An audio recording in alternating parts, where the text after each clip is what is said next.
Hi, I'm Gabe Newell. 14 years ago, we held the first international in Cologne, Germany. For me, that first international was awesome. It was awesome to see the skill of the players and the enthusiasm of the community. Before that first international, I really enjoyed the game. But after the international, I loved the game. It's not just the game I love, but the community.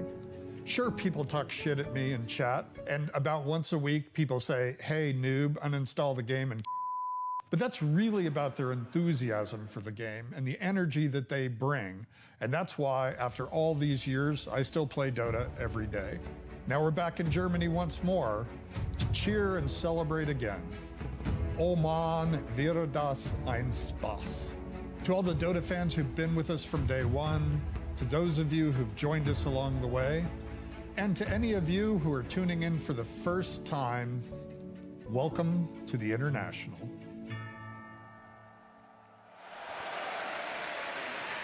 Ladies and gentlemen, you heard the man. Thank you so much, Gaben. Welcome to the International 2025 Hamburg!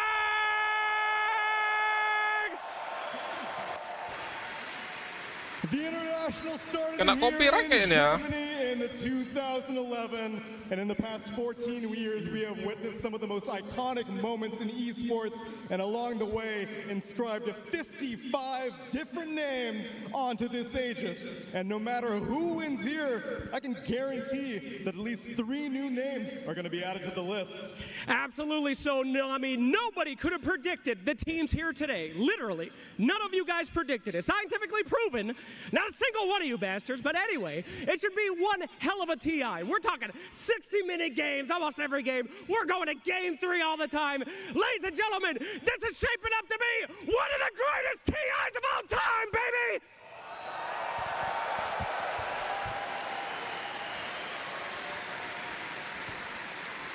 And there was only one thing missing on that road, and that is you. So crowd, Barclays Arena, are you ready?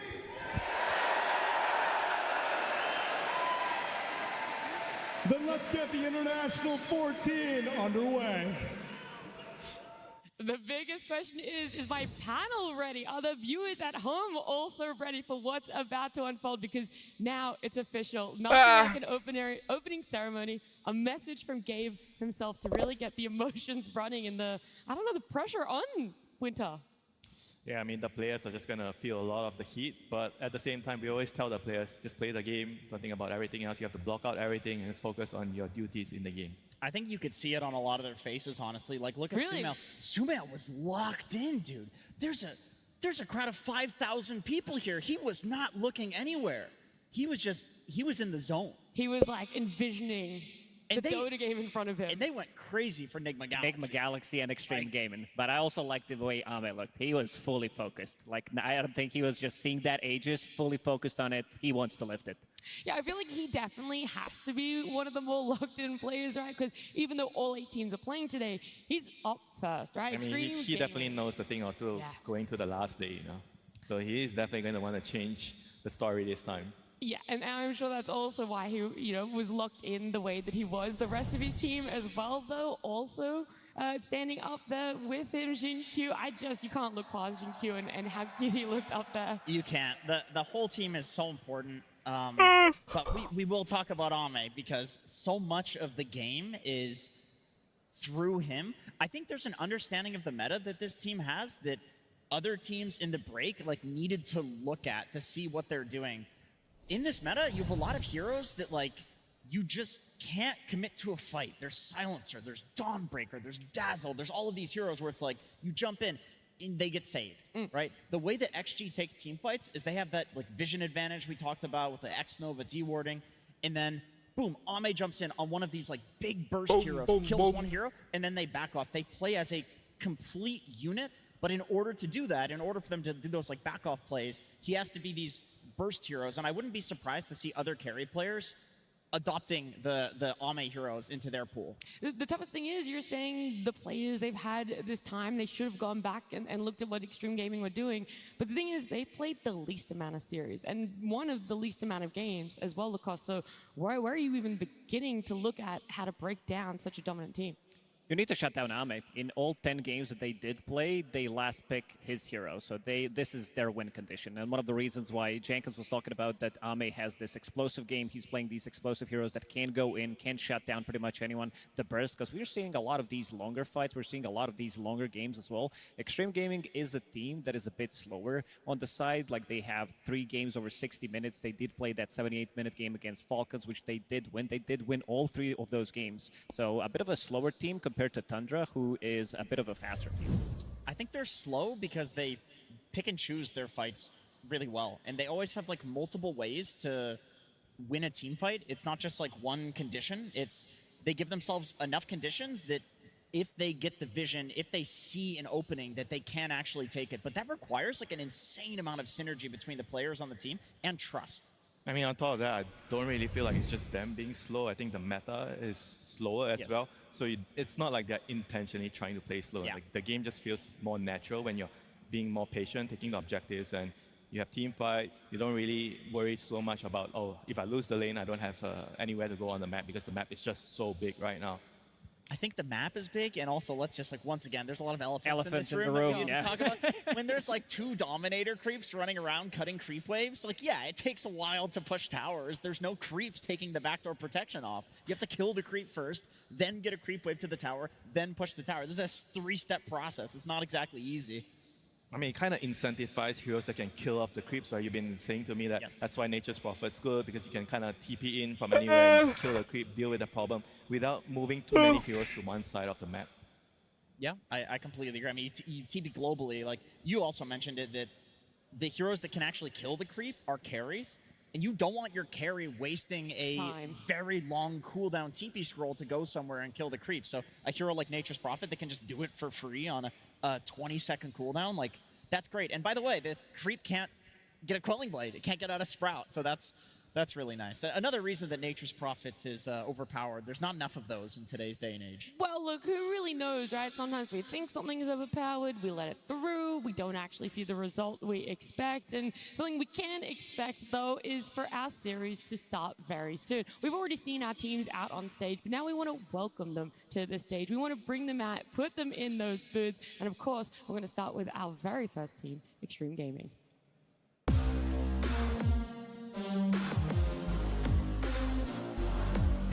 We're back.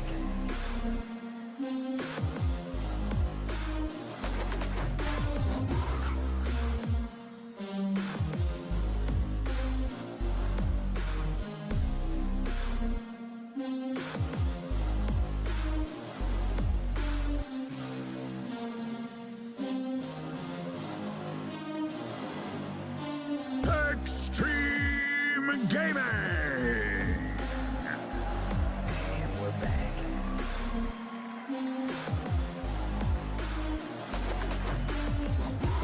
Our only undefeated team coming out of the road to the international playoffs. 4-0 series wins here.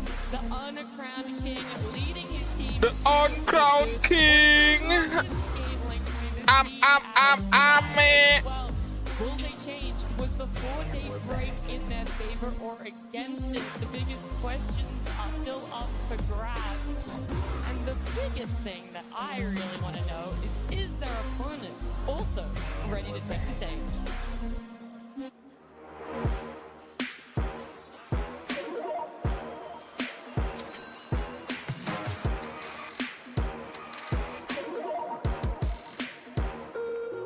Choose wisely and crush those responsible.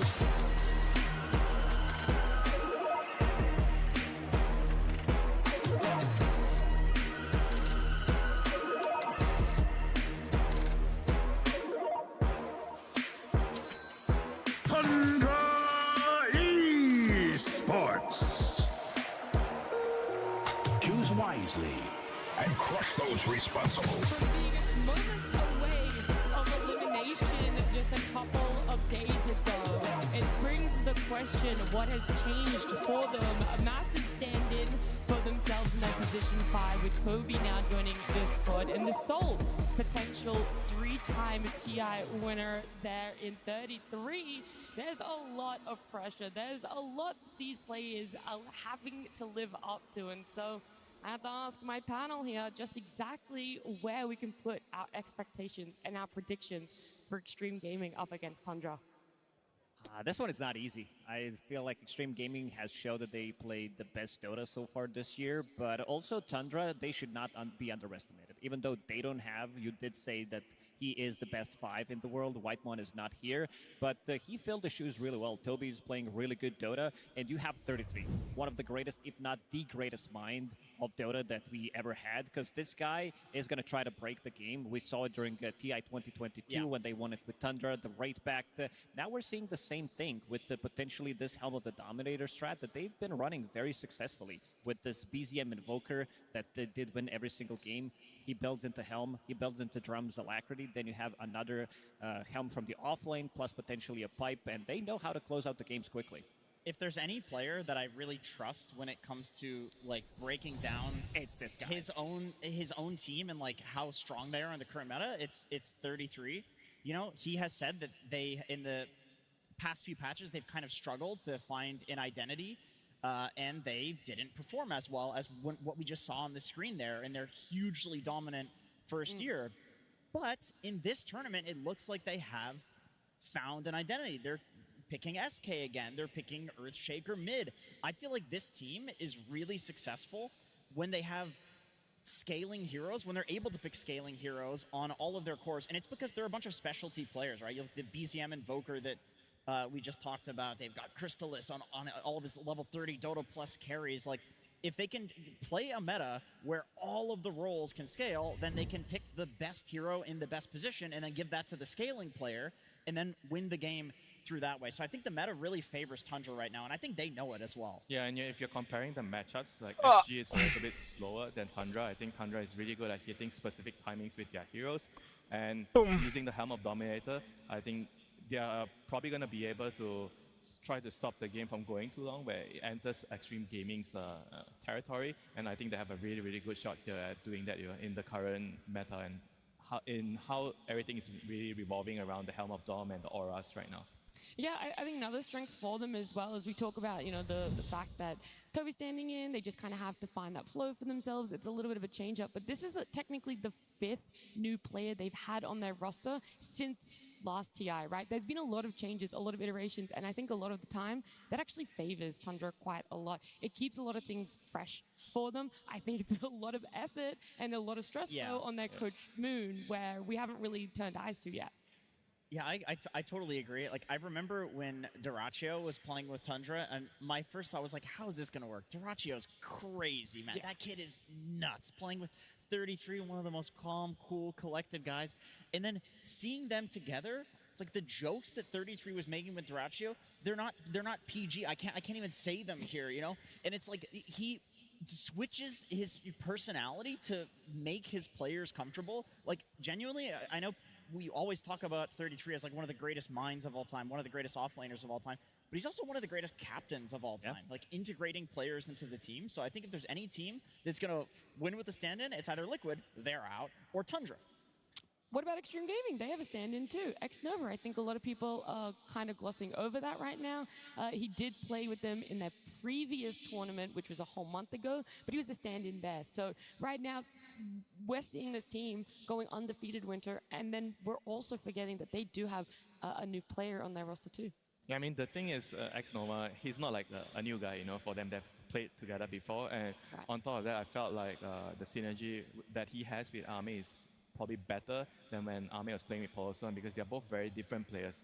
X-Nova is very, I think, more defensive, like in a way where he protects the core a lot more, so you see a lot more smoke tanks, you know, he's really just trying to make sure Ame can farm, whereas when they were playing with Poloson, they were playing more for the kills and trying to attack the enemy more, you know. It's like Marana every game, like that sort of thing, like distracting on the other side of the map and then making space for Ame, which sometimes doesn't work. That kind of feels better, you know, for the Ame's playstyle to work, you know, where you're just sitting back and just waiting for your timings. So you think he's hitting timings better because of this slight change up in which position 5 he's laning? I don't think position 5 is a slight change up. Out of all the 5 roles, I think if you were to have a stand-in to swap a role and it's easy to to adjust is the mid lane, because you don't have to interact with your side lane, your duo. I think when you change a duo, it takes time to get used to the other person. Yeah. The other person has different habits. You have to learn it. The way he speaks is different. So there are a lot of things that comes into play.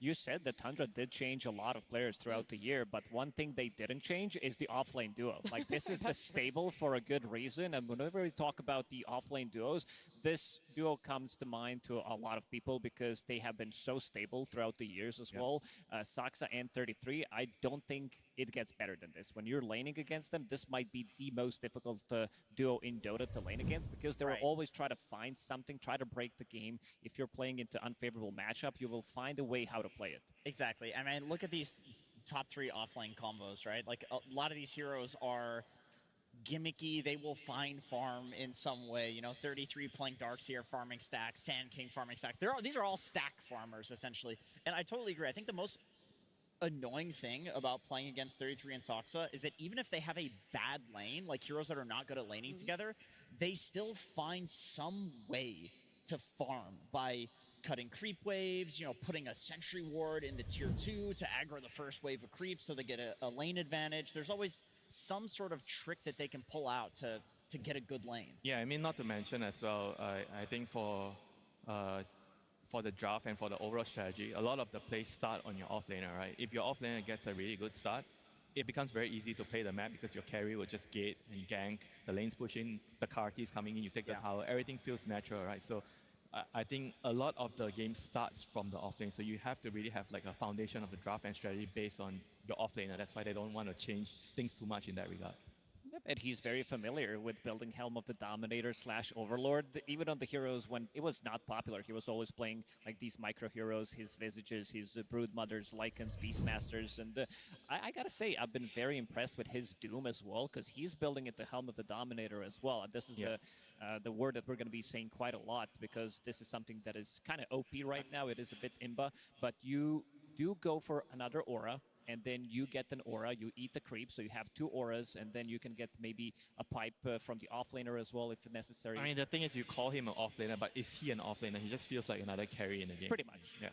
Like, Dota is just so different right now. There's like just side laners and mid laners, and even the supports feel kind of similar in what you actually do. There's like no specific role for the 4 and 5. You just do what it feels right in the game. You build items if you need to build items. It's no longer like, oh, you're position 5, you're not allowed to farm. This is your quota for the game, and you can't exceed it, I mean, especially with the games going the length that we're seeing it, right? I feel like this average of 55 minutes, you almost want your support to start looking towards that later game for themselves. You have the license to farm, basically. Yeah, you want some sort of scaling plan. Yes. Something to get one of the supports. Something to get to the late game, and then to actually use the fact that you're in the late game. I would like to propose, we've talked a lot about the side lanes. I would like to propose we go to the mid, because Look, I'll let you do that. It's a formal proposal. When it's more important, because right now the thing that is important for us is the fact we are getting our very first TI Series Game 1 draft. Extreme Gaming versus Tundra Esports Game 1.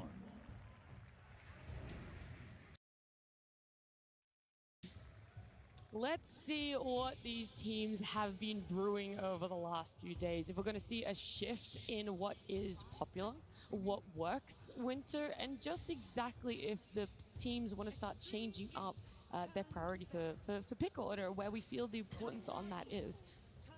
Yeah, talking about pick order, I kind of feel like it's easier to be on the first pick side because of the overall, I think even in the first phase, the bans, because you have the last ban and you go into your first pick, I think that's kind of nice to have. And obviously also the 18th pick, which helps you decide your overall strategy.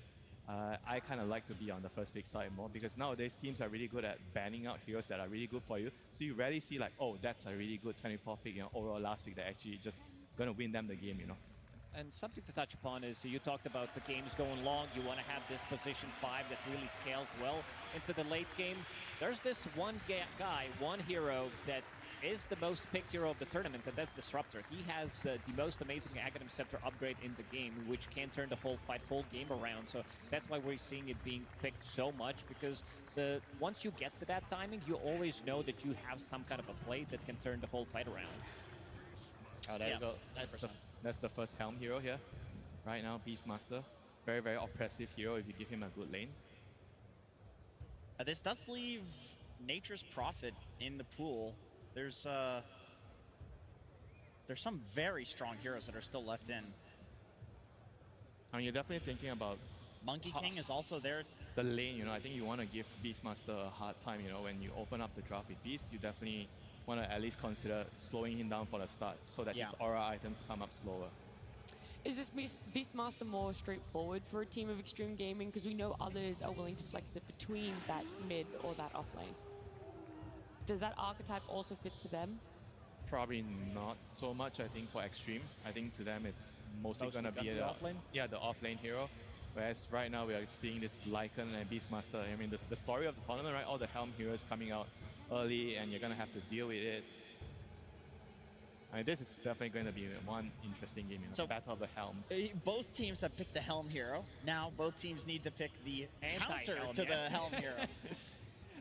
You need both. Or do you just go, as long as we have more Helm heroes than them, we'll win?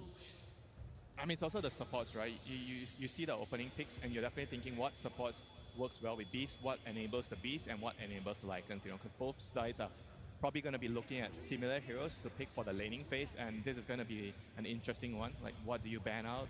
And with Tundra coming out to pick first in the next phase, they're going to have the upper hand in picking the support they want. I really like the Pugna Beastmaster matchup. I feel like even if Beast does end up going for the Aghanim Scepter build, like decrepping and healing the hero who gets roared is always a very good counter, and this is a hero that Toby has been playing a lot. Yeah, I mean, there's also like a hero like Wyvern, which didn't really get picked much. I was kind of surprised that the hero didn't get a lot of spotlight because it seems like It's definitely good. It's good now, right? It's a strong hero. With the recursive facet, I see a lot of, or actually people even want with the all other one. facets. Yeah, even with the defensive one on the towers, I think. Healing the towers, yeah. Yeah, that is also a really good option because it gives your core damage, you know, when you come out of the core embrace. Yeah, yeah. Supports don't really like to play, I would say, in this meta. No, especially after seeing two of the openers. You have Beastmaster with all the summons. You have Lycan as well. You got to be building into defensive. Like, you got to start thinking about, I think Pugna is a really good suggestion kind of for both teams. But Lycan, he also builds into relatively early nullifiers, so it makes it almost impossible for supports to play the game. This is why this hero is so aggressive. He has a really good timings as well. Yeah, that's why it's really important to pick a good lane matchup into the Lycan. You really need to slow him down as much as you can, and SD is the first one that comes out. Really good counter towards the Beast, you can save the Raw, and he's also one of those heroes where he can kind of defend the tower against the Helm because you can wave shove. And wave shove is also something that's really, really important if you're playing support nowadays, because if you can't wave shove, you're talking about the game going long and you can't farm and you can't scale. And this is one of the better scaling supports, if not the best scaling supports in the game right now. Why is it one of the best?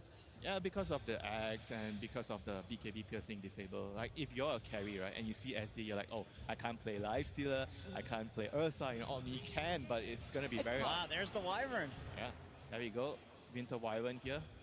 It's a very, very good hero against the Lycan. I mean, for obvious reasons, you counter him with the ulti, you counter with the Cold Embrace. Nullifier doesn't work against the Cold Embrace. Interested to see which facet actually he goes for. I would probably prefer the defensive one more. I mean, I will say it's not a totally free Wyvern game, though. SD, you can save from Wyvern ulti. Yep. But I think the reason that Extreme is picking it is not necessarily just for the Winter Wyvern ult. It's, like you guys mentioned, it's for the heal and the save, right? You defend the towers as well. Yeah, just delaying kills a little bit by preventing the physical damage, and then also delaying the tower push that Lycan is inevitably going to bring against you. You know, one of the biggest counters to Wyvern is a hero we haven't really seen, I think, Skyra. Cold Embrace and you put your ulti on top. That hero's legitimately okay. good. Yeah, he's gonna, Shadow Demon udah counter. Damage that's gonna be coming out from Tundra is gonna be really good. Both of the teams don't really have, I would say, that much control. Shadow Demon udah 2 orang di counter ya. Heroes are relatively easily exploited. So far, we haven't seen the big. Ngapain dengan PWW?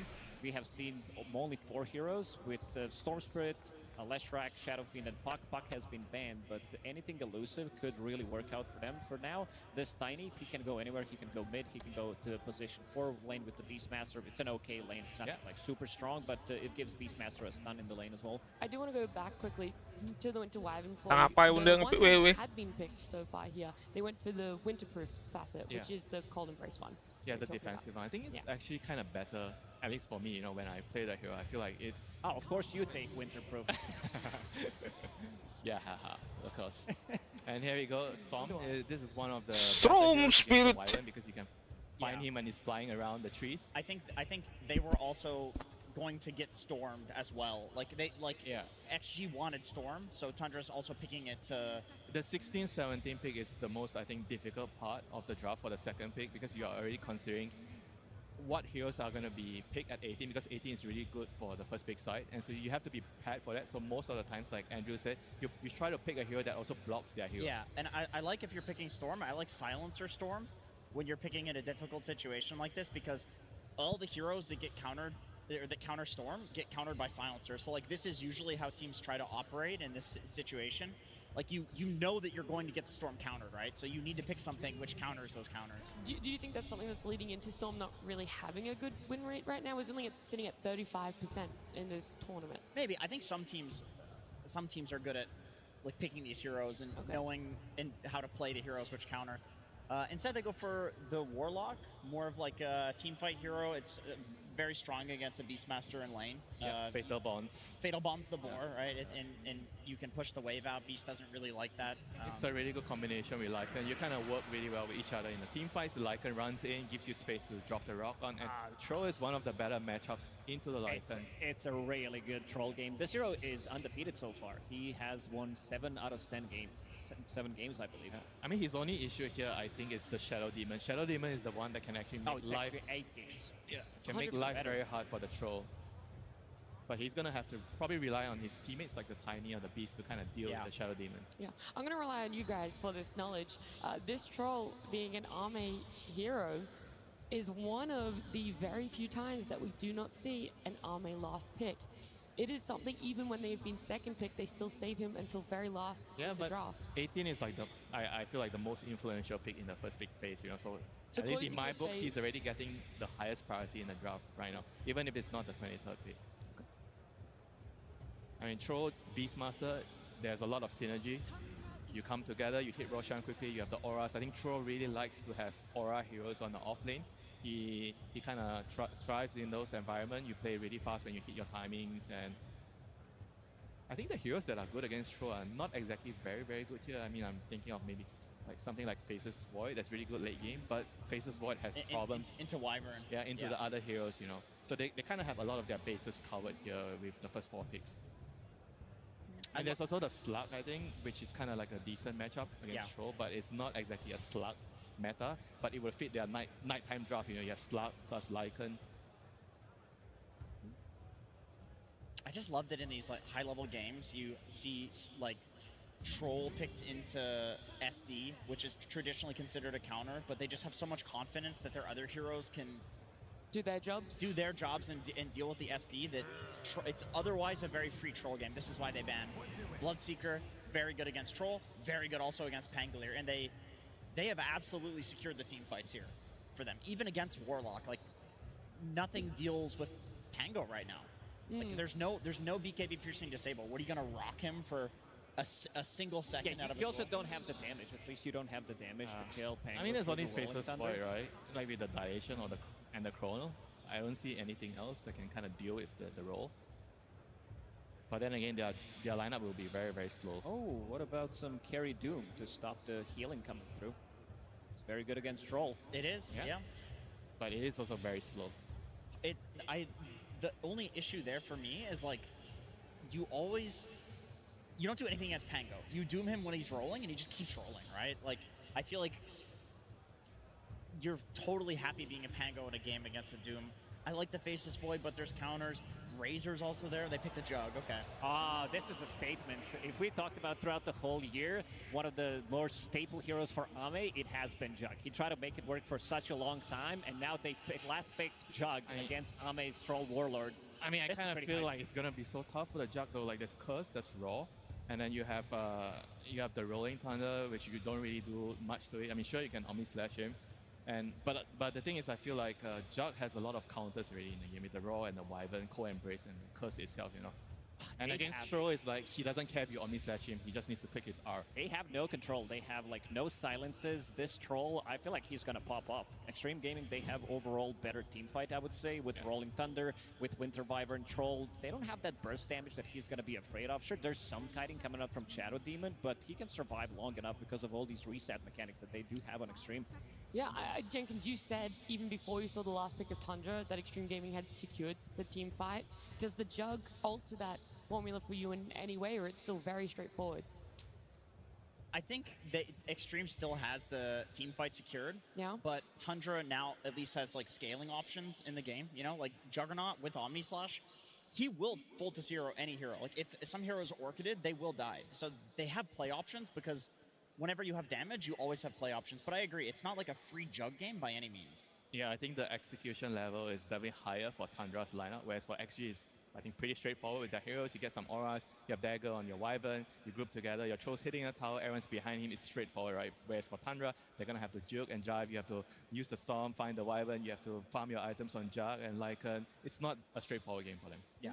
In the earlier part of it, though, Lacoste, we're talking about just how strong we're feeling the safe lane is for XG and also how strong the off lane is for Tundra. So now with heroes in those placeholders, does it feel like it favors one way or the other? Now, Extreme Gaming, they have a very strong safe lane. You have Troll against Lycan with the Winter Wyvern. You're not losing that lane.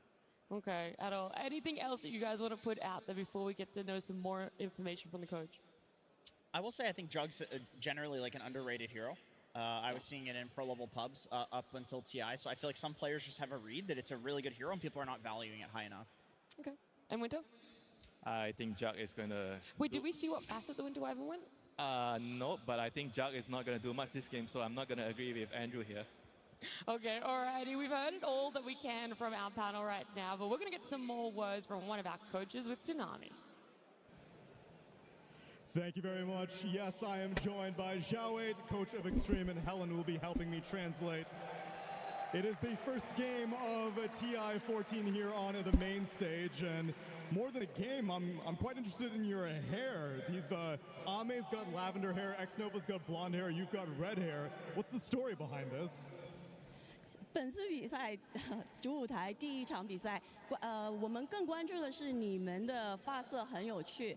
阿妹的发色是淡蓝色的，然后Xnova 的是黄色的，你的是红色的，是有什么故事吗？没有，我们三个就集合训练的时候不约而同发现大家都染头发。There's no story, but after we arrived at the boot camp, we noticed that we have different hair colors. Wow, the synergy on this team, even without communicating. And then in the days off, you guys qualified quick through the tournament. How'd you stay sharp after you went 4-0? 作为本次比赛首支晋级正赛的队伍，在休息日当中是怎么保持自己的状态的呢？我们就晋级以后就稍微讨论了一下，然后每天都会保持训练，然后打路人也没有干别的事情。So after advancing to the main event, we continue with our scrims. We had discussions and played ranks. So that's what we did. Well, hopefully the pubs have kept your things sharp going up against Tundra. Xiaowei, thank you very much. Good luck in game number 1. And let's send it to our casters, Trent and Lyrical. Thank you so much, Tsunami. We are here. We are ready. Hamburg. We are here. Are you excited for the first game of the International. Well, that's good because we're going to be here another 60 minutes, surely, if anything will go by from what we had earlier. Do you think that's what Tundra have in mind here, though? They picked a Juggernaut into quite a bit of, debuff immunity stuns here, Lyrical. I'm a little concerned. You know, you're not wrong. And the panel was talking about it, sort of this team fight supremacy that you sort of have in this early goings for XG. And I was wondering if they maybe are even just thinking, we're going to Healing Ward try and like push high ground. And that's why they went for it. Because there were those other more team fight oriented heroes they maybe could have gone for. Yeah, instead saying doubling down on the push potential. Yeah, Winter was bringing up the Faceless Void. I thought that looked kind of solid too. Obviously there were issues no matter what hero you picked. This is a very well-rounded draft from XG. You've got this very defensive and annoying Winter Wyvern hero that we haven't seen too often, but you start to think about what happened at the Road to the International, and you're like, yeah, Wyvern kind of fits, you know? Oh, yeah. We got some swarming units for potential with the Helm creeps. We've got this ability to just like try and defend these towers, slow things down, and also just really big team fights that have been very game deciding at the later parts of this game. And of course, Winter Wyvern, just like Disruptor, one of these supports that late game, you get a Blink Dagger, the fight can just be on you completely. Yeah, and of course, that's where BZM is going to be looking to make those big jumps in later on to find Xnova hanging out to the side. But at least out of this early going, we're just getting a solid laning stage, it looks like, for Tundra. You can see they're already putting a little bit of a hamper here onto Ame's Troll Warlord, a hero that I absolutely despise, but it does actually seem like it's pretty good in this game. Yeah, it's got some issues, but, you know, it's pretty much just the Shadow Demon, right? This idea of just trying to disrupt who you're attempting to target during your ultimate, also just being disrupted yourself, perhaps. So some nuisances, but overall, it's obviously been a very successful hero here so far. You saw it's already 8-0 along the road of this tournament, so seeing if Ame can keep it lossless thus far. And already they're doing some pretty good spam out here. Interesting to see XXS go for the early boars, considering the counter that we've seen them take in Toby's Warlock, but still opting to play more around that, of course, boar, and then eventually Helm of the Overlord build. Yeah, I think it's a little hard to get like tons of value out of the Fatal Bonds versus his boars right now. And of course, the ability to just stack constantly. You know, we've seen these Beastmaster players just very early getting multiple stacks off, and that has been a key to a lot of the success we've seen from XG so far. So I can appreciate still using that. And his lane partner here, Xingqiu, on this Tiny, I feel like this is a very contested hero between these two teams. I was thinking that they were maybe going to be grabbing it for Soxa, perhaps moving Toby over to the Shadow Demon if they could, but then just instantly snapped up there by XG. And I have a feeling it's not the last time we'll see this hero in this series.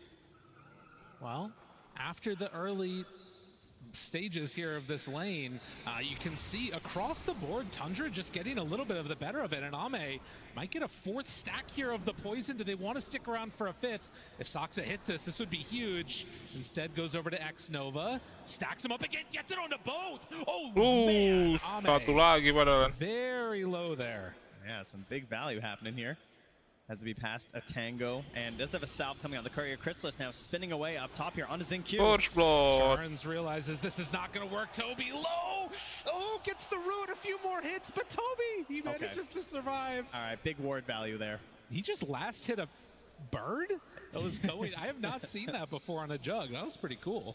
You know, this is this is what Warlock usually does. You know, you pick Warlock so you can pick your Spectres or your, some other hero that needs a little bit of help in the lane, right? And they just get healed over and over. Chrysalis picks Jug, saves the Warlock under tower. You know? Not what you expect all the time, but still very good stuff. 29 and 13 for Chrysalis. Still only 13 last hits on XXS. They are really taking it to him here. Xingqiu kind of struggling to assist, right? He's at half HP, so even if he mangoes and goes for a play, if he messes up, he's just going to get spun down to death until he has boots. Well, usually we think about last picks in the context of, being this hero that's going to be a great team fighter later or cause this like huge problem. Maybe this problem is just trying to completely dominate the lane and then snowball from there, shut down XXS's timing, because it's going to be a while before he gets that Dominator. And while all this action is happening in the side lanes, very quietly, we have a pretty big lead growing here for BZM. That's why they call him the best zoomer mid, you see. Oh my god. Because he's crushing it right now. Look at him, he's top of the board. Where's this Pango? XM's leading for his own team, but he's under all 3 cores for Tundra. That's true. No, they're having a good time of it so far. Obviously can turn in a moment if things get a little bit too spicy and some early hits thrown out. But 6-minute mark coming up, first rune, obviously a really important time for a Storm Spirit.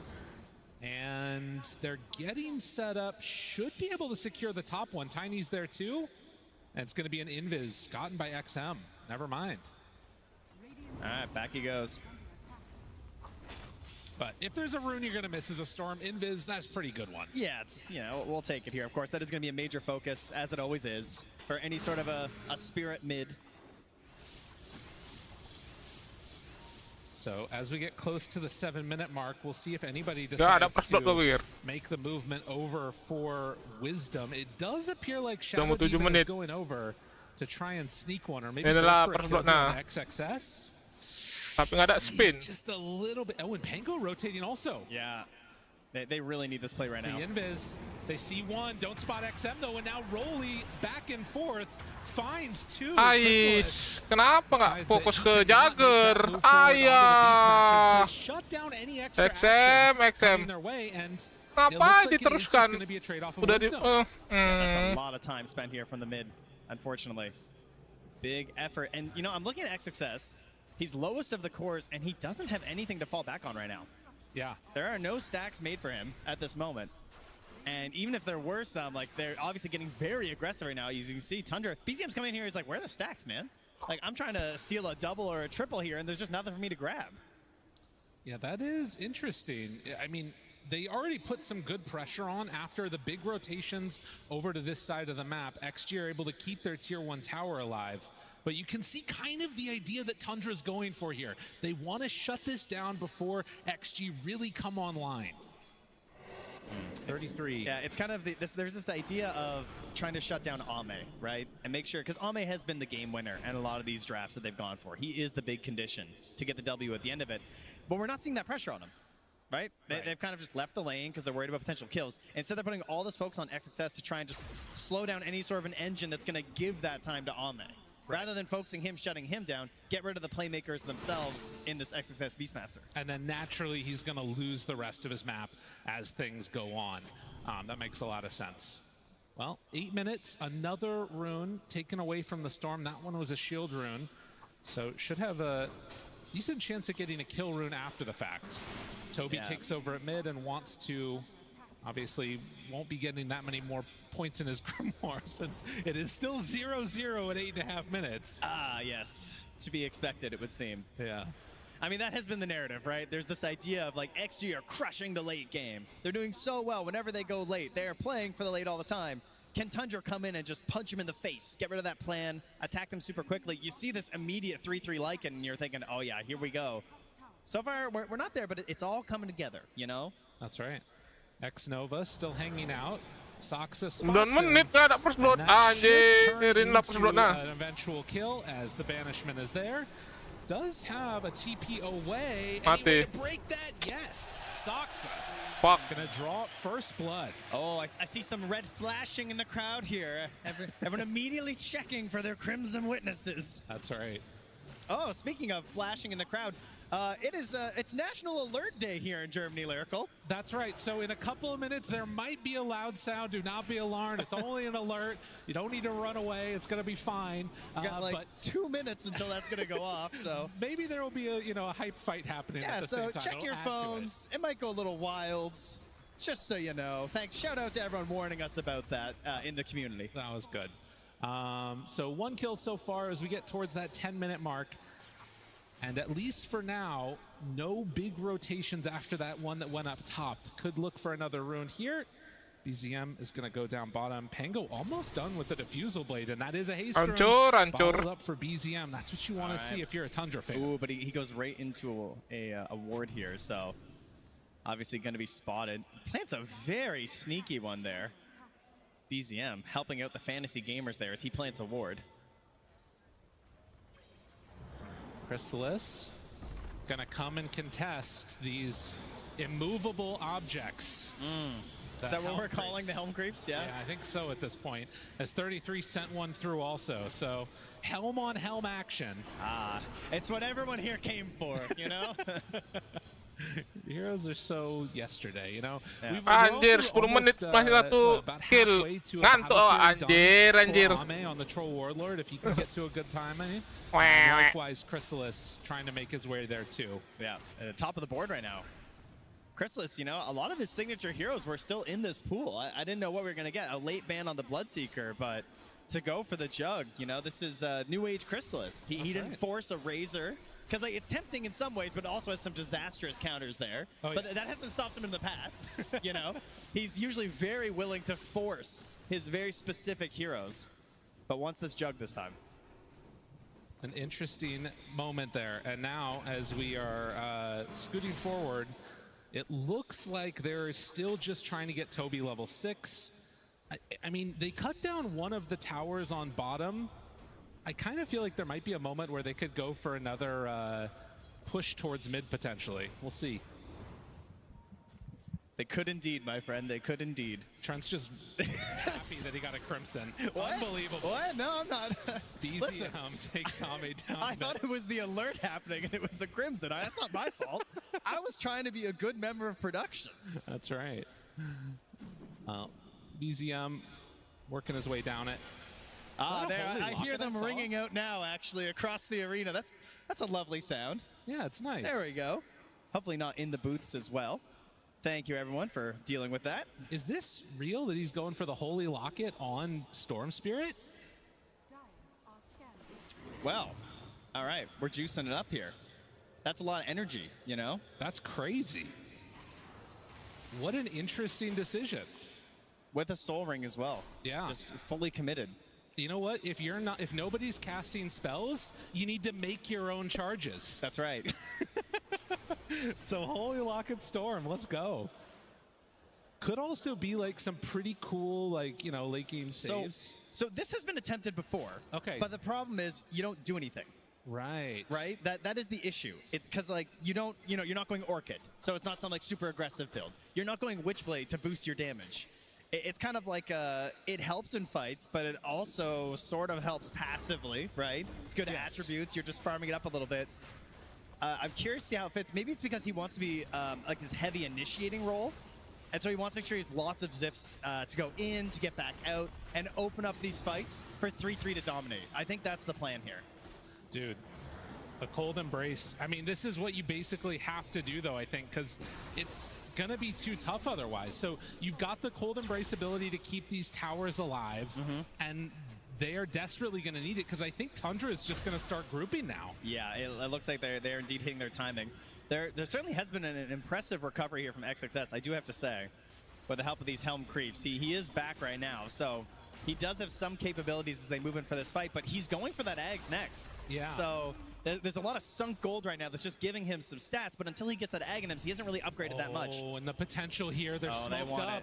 Is it our first big fight of the International Lyrical? To contest, they roll it up, trying to find an opening. XM he didn't get it in time. Actually. They do have the winner's curse if they need it. If they step too far forward on Tundra, they're going to be in trouble.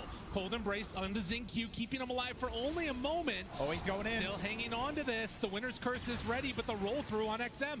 They did manage to kill the Tiny, but they won't get anybody else. Look at X-Nova. Kenapa nggak di-roar, Pak? Yeah. Like, the Dragon was on him, the Lycan creeps are there. He's trying to get in there to create a good fight opportunity by baiting in Xingqiu, but he can't get the finish. Yeah. Because, how can you get in there as this Dragon?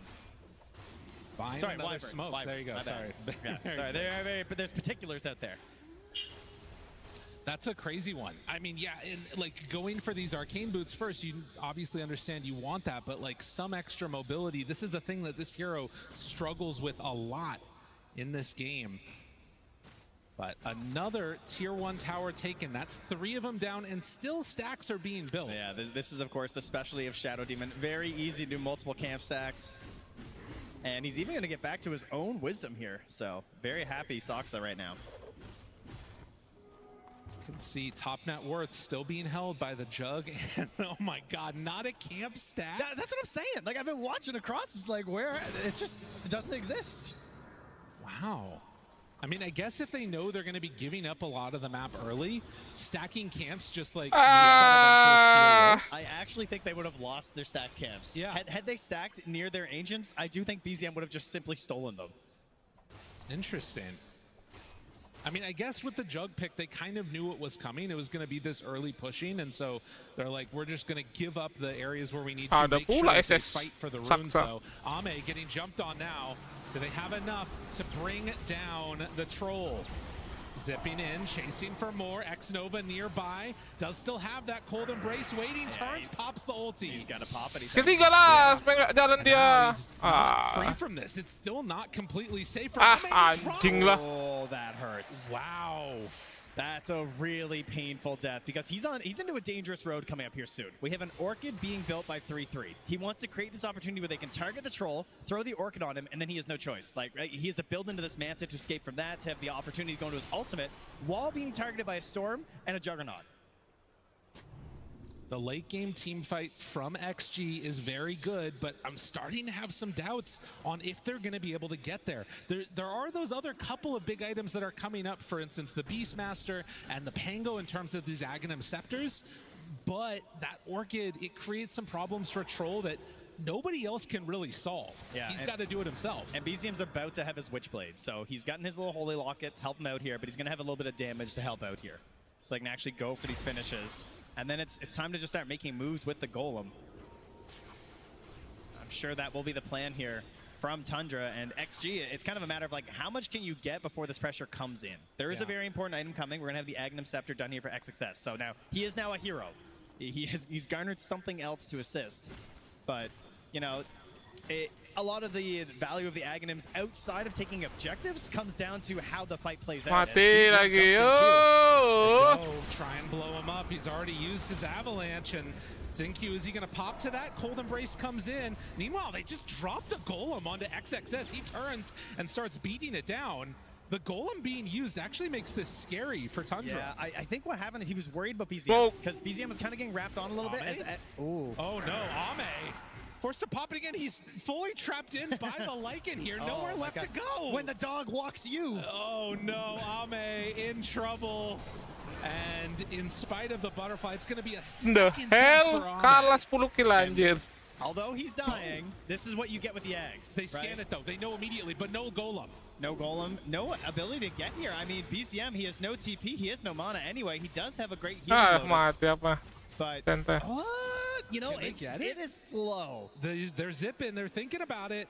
Tundra starting to run down the river. They're going to get there, I think, just a little bit too late. XXS gets the Aegis. Chrysali's going to drop the Ame's and it goes over that the bars. Crazy. Unreal. They find him. Can they kill him? XXS still surviving. XXS jumps in. He finds Toby. Oh, how is this working? SS. Now they get that goal and break the winner's curse of more. Oh, you hate to see it, but he might be in trouble. Disruption save. Sox is right there. Do they have enough to catch and kill? Kenapa kayak gitu? Anjir. Win a fight they should not have won. And they managed to Anjir, Winter And he still has the The Aegis. fuck? You know, this...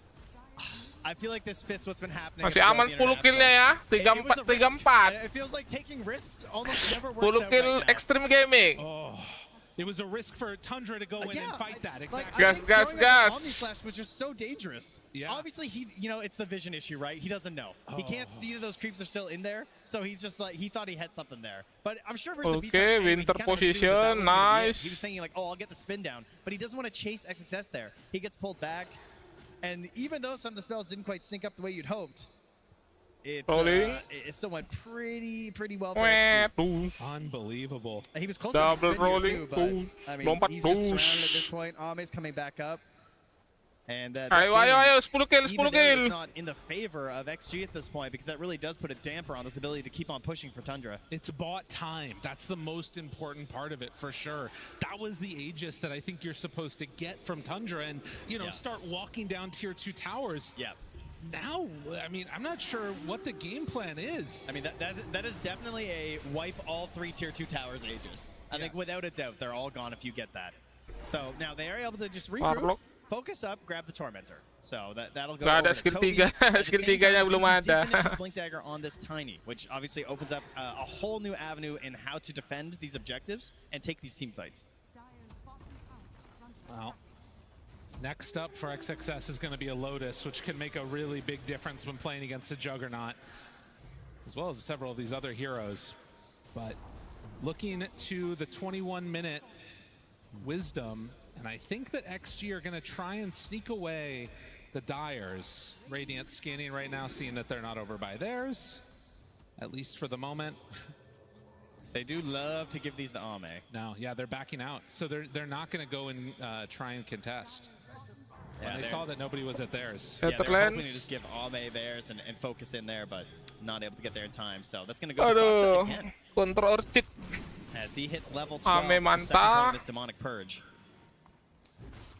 Man, you Good, think good. about like all of that Pango stuff ya, and what could apa have gone control differently, but they get the Aegis kill just Tiny in time. the And now Digger. 33 going to have to summon a new creep for himself. It's the Marsh Mage. Oh, Likan Urchin. Kind of a weird one. Love the Croaker more personally because it does that. Yeah, but this guy Strom? looks cool. Look at that staff. That's true. Oh, Strom nggak It's kind Urchin. of swag. It's pretty Likan awesome. berarti ya. I think we should get that as a cosmetic in some of the heroes. As like You the know, new like- Tide skin or something. Oh no, I was thinking like you get this just the staff, like you Oh, killed him okay, and I took see. his staff, you know. So this, there was a plumber on the panel. I don't know if you guys saw that. He mentioned that XG tend to draft many ways to get into fights, which I thought was very good because that is something they have consistently done. That's why they win these fights because it's not super formulaic. They play it, you know, more like this idea of there's so many ways to get in the engagements every single time that it's very difficult to predict how the fight's going to break down. Kill dua You hero, look at kill dua Tundra, hero. how does a fight start? Storm zips. Like, is there really anything else? Like, either they're hitting a tower and that starts the fight, but if they want to get aggressive, it's a storm zip every single time, right? You're not just going to like an ult and run at someone very often for a good 5v5 situation. You look at XG, we got a Blink Dagger on a Tiny, we got a Beastmaster who can like frontline into a Roar, we got Pango roll, and then we're going to have this mobility and longer cast range eventually on X Nova here too. So it's much harder to predict how the engagements are going to go on the side of Tundra. They have to try and like figure out what XG are doing. And XG can just sort of position, always thinking like, where's the storm zip? And then play around that continuously, absolutely. A smoke up now is they're going to try and bait out Ame for a moment as they get ready to walk uphill. XXS sees the Watcher, does not see the Storm, which is lurking nearby. The rest of the team also wrapping around. They just also finished a Blink Dagger, weirdly enough, on the Lycan. So he's got another way to get immediately into the fight with this Blink Orchid. All right, I like this. This brings me back. This is some TC Dota, you know? This is some old school. It's like buying the Blink on the hero that you don't really expect it, then you're like, yeah, this kind of makes sense, you know, because it synergizes with whatever item you bought. Or just the way that you need to win a fight in this case. I think the one thing that's scary about it, though, is that it's also like kind of doubling down on an idea that's already been answered. With the exception of XM.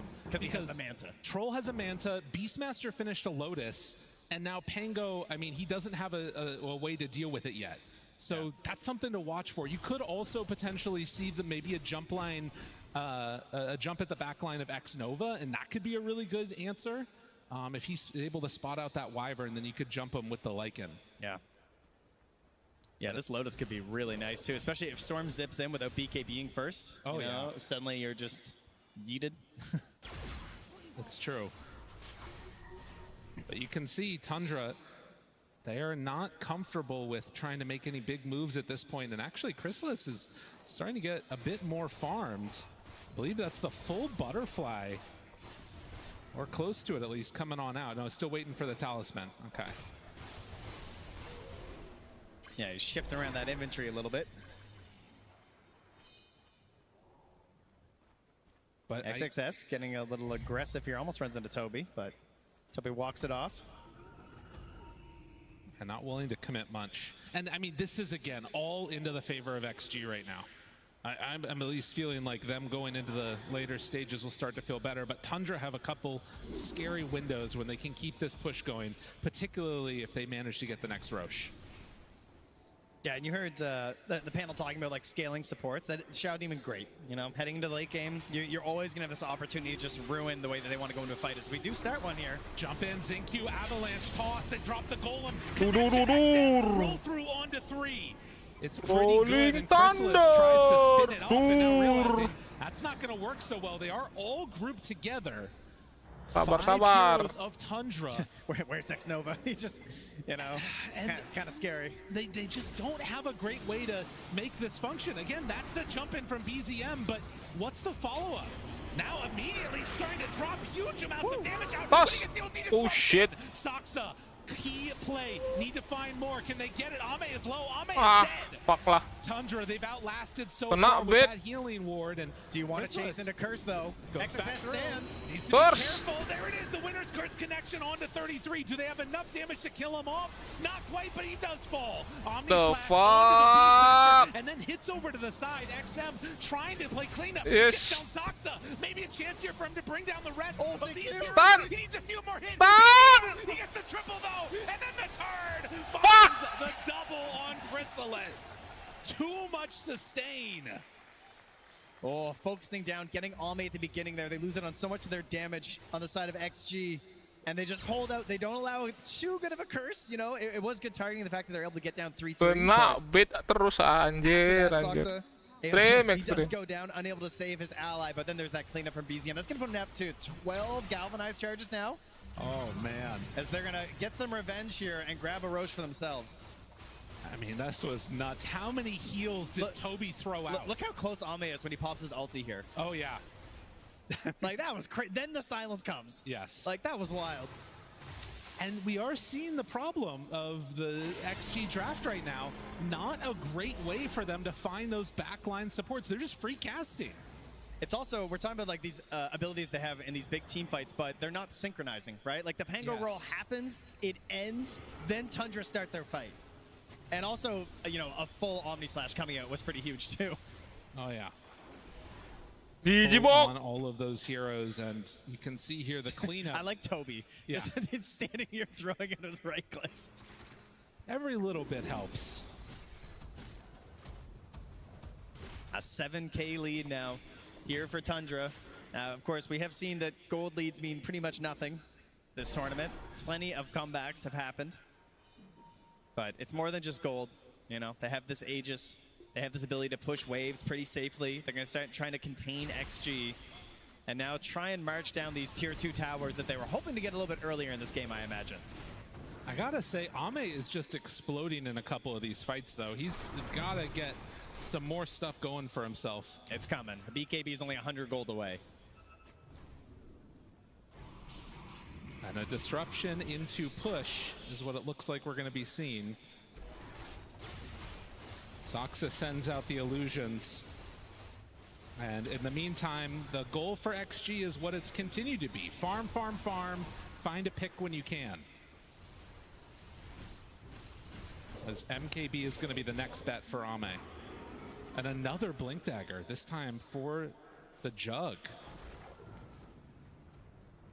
I like this. This is just another way to sort of give these ideas of how to start fights to heroes that traditionally don't build a way to do it, right? Right. Better ways to try and outplay and make sure that you're not just like super one-dimensional for your opponents.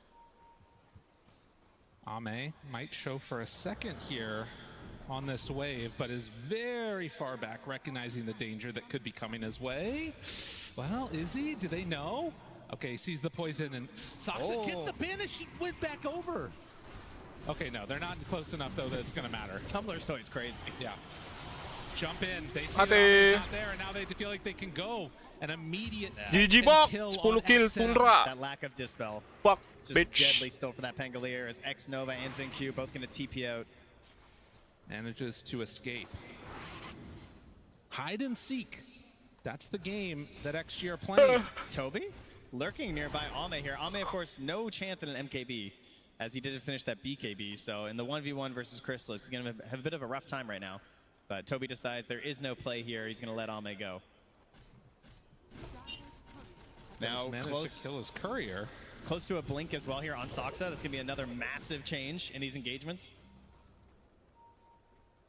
And X Nova seeing the struggle in this game. I mean, 4,800 net worth now. That Blink Dagger, he knows it's not really coming very easily, so he's gone for the Pavise instead.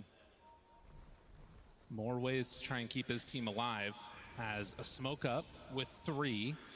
33 joins the rest of the fray. Manta to back away. And so that initiation, when it doesn't work, ends up getting away freely on XG. Yeah, it's going to push them back, though, while they grab Tormentor, so. You know, I gotta say, I felt like we were gonna be getting more out of this Aegis this time around, but not any of the tier 2 towers have fallen yet for XG. GG bok lah, GG bok. Yeah, I guess it kind of comes back to something we were talking about before we went live. This idea of just like taking risks. Yeah. You know, this is one of those situations where even going to a tier 2 is a bit of a risk right now because you're playing versus this Wyvern versus this Pango. Why bother? Why not just farm up the entire map right now, get an even bigger lead, get even more defensive items on our heroes before we commit to anything too large? Now, if the fight occurs, if there's some sort of a pick-off they can go for, I'm sure they'll opt for it. As, I mean, they can even see now the push up top has caused, like there's so much vision up top, they've seen that, like, oh, okay, we're safe down here. You know, we can go for this tower. Well, we'll instead start to move towards the mid lane a little bit. BZM, again, threatens with the jump. XM is nearby. And they call off any extra hits that way. But they pressure, take that bottom tier 2 tower. Juggernaut shoves out the wave the entire way through and is getting close to a Swift Blink now. After AC completed on Lycan. Man, they're getting some big items. Yeah, Ame's illusions aren't enough to stop this mid wave with the help of the Lycan Wolf. As X-Nova now, he's going to be that pick-off. Yeah. Should be a pretty easy bring down. So they find and kill the Wyvern. BZM wants a little bit more here as he gets the regen. Aegis expiring, jumping. And we'll find a creep. Extra 100 gold in the bank. No problem. Nice. Toby gets the wolf. Let's go. And look at this. Chrysalis just, with the help of the dragon, taking that tower down as his allies moving towards the Ancients to grab this outpost. Yeah, bullying movement. That's what you want to see. And the areas where you can farm right now on XG are few and far between. I do like this eventual Shiva's pick that they're getting on Beastmaster. It feels like with all the heals, that was a big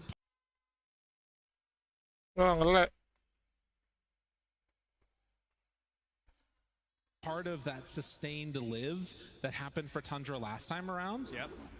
Yeah, there's a lot of value into this game for sure. XinQ going for these high skill items as well, grabbing himself a Yules, so trying to interrupt some of these plays. You know, you have these blinks coming in from heroes, you just immediately get a Yules on them. I'm not memeing. Yules is a high skill item. No, I'm with you. I was I was laughing because I looked and I saw there's 3 greedy enchantments on all of the supports that could get it. You love the greedy. Oh, the greedy is good, man. You're checking it every game. Well, you know, you got this Blink Dagger queued up for X-Nova. That's how you get there eventually. We don't have the only one without it. We don't have any dormant curios left. That's always my go-to. I love those. So, if you're XG right now, are we contesting the Roche or are we going to wait for high ground? Yeah, I'm not sure. I kind of feel like you can like lightly contest, but that's how they got into that terrible fight last time. Yeah, but the first one was really good. That's true. You know, they're 50-50 awesome. on Roche fights this game. That's true. Now, one of them came right afterwards, didn't even lose the Aegis. I would say with how XG have played so far this tournament, I would imagine them to try and push out these waves, try and get some vision down, and contest the Roche. Okay. That would be my guess. BZM leading the charge again. And zips on forward, finds X-Nova. Ame right there, gets the root, pops the ulti. BZM forced to pop his BKB. Nope. And then get out of here. Wait, jumps back in. TP out. Ooh, buddy. Ame. Kayak gini kalau mau menang TI. XM and XinQ. Ulti drop Tidur lambe tidur. What do they have on the docket? Tidur. Gets caught and killed, shows the value of that Omni Slash, and now XinQ in further trouble. Tundra hitting hard, finding kills.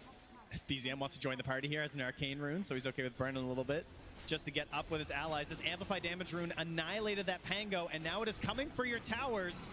And jumps forward, Chrysalis by the tier 4s. Jeez, danger there for X-Nova. That could have been a disaster. And ready at a moment.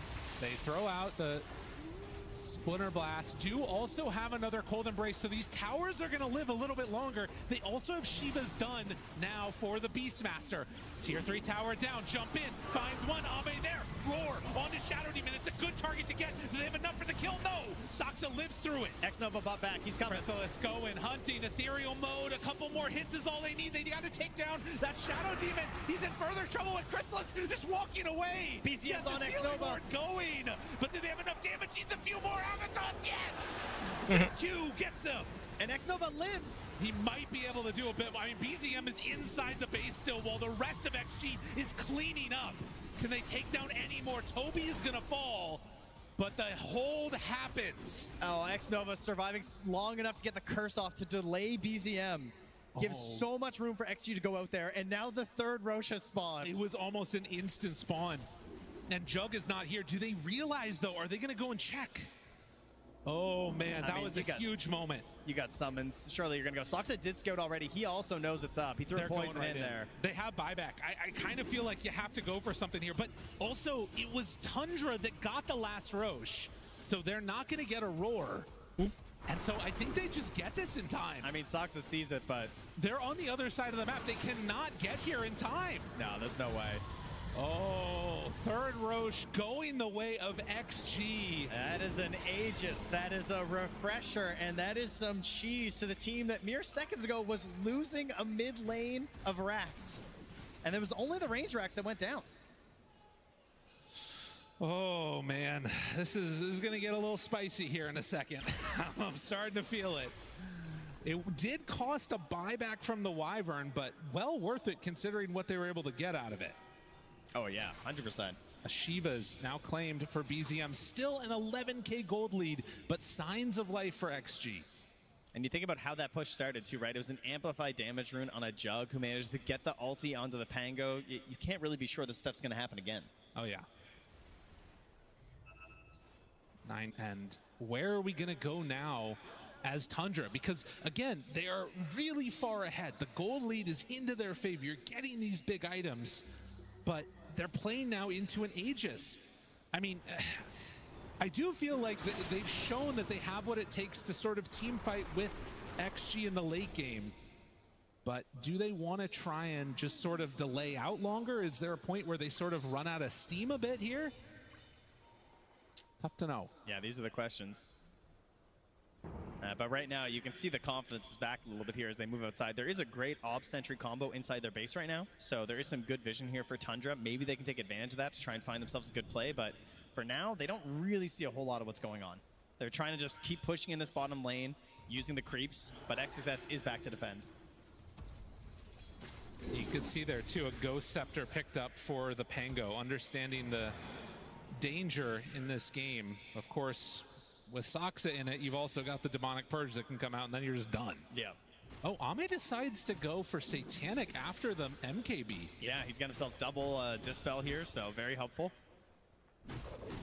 And we are going to have, it looks like, 2 Abyssals at some point here as well. Chrysalis, you know, not exactly sure what he's going to do. He's got a few items going on right now. Yeah, the Swift Blink seems like it makes sense. A straight up refresher bot now on the Beastmaster. And the Shard is sitting on the Pango as well. 24 on Beast. XXS has had a pretty standout game after a rough laning stage. And now a smoke up with 5. Tundra. Pening, Are they gonna realize what's happening? Speaking of which, it is the plus 50% Blade Dance lifesteal on that Jug, so okay, that could be very pivotal in these fights. But you know, that Shiva's certainly helpful. Oh, and actually going for the Shard on Troll now too. Ame has that one coming out for himself. True. So the extra percentage chance to throw out ranged attacks at the same time.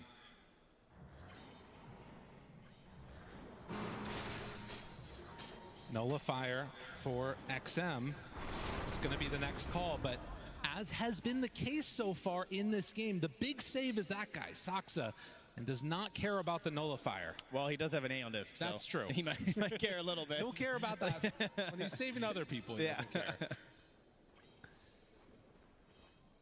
That's going to help. There was also a Force Staff just picked up by Toby too, so that's another issue for that. And Tormentor will be coming up here shortly. XG in a very good position for it.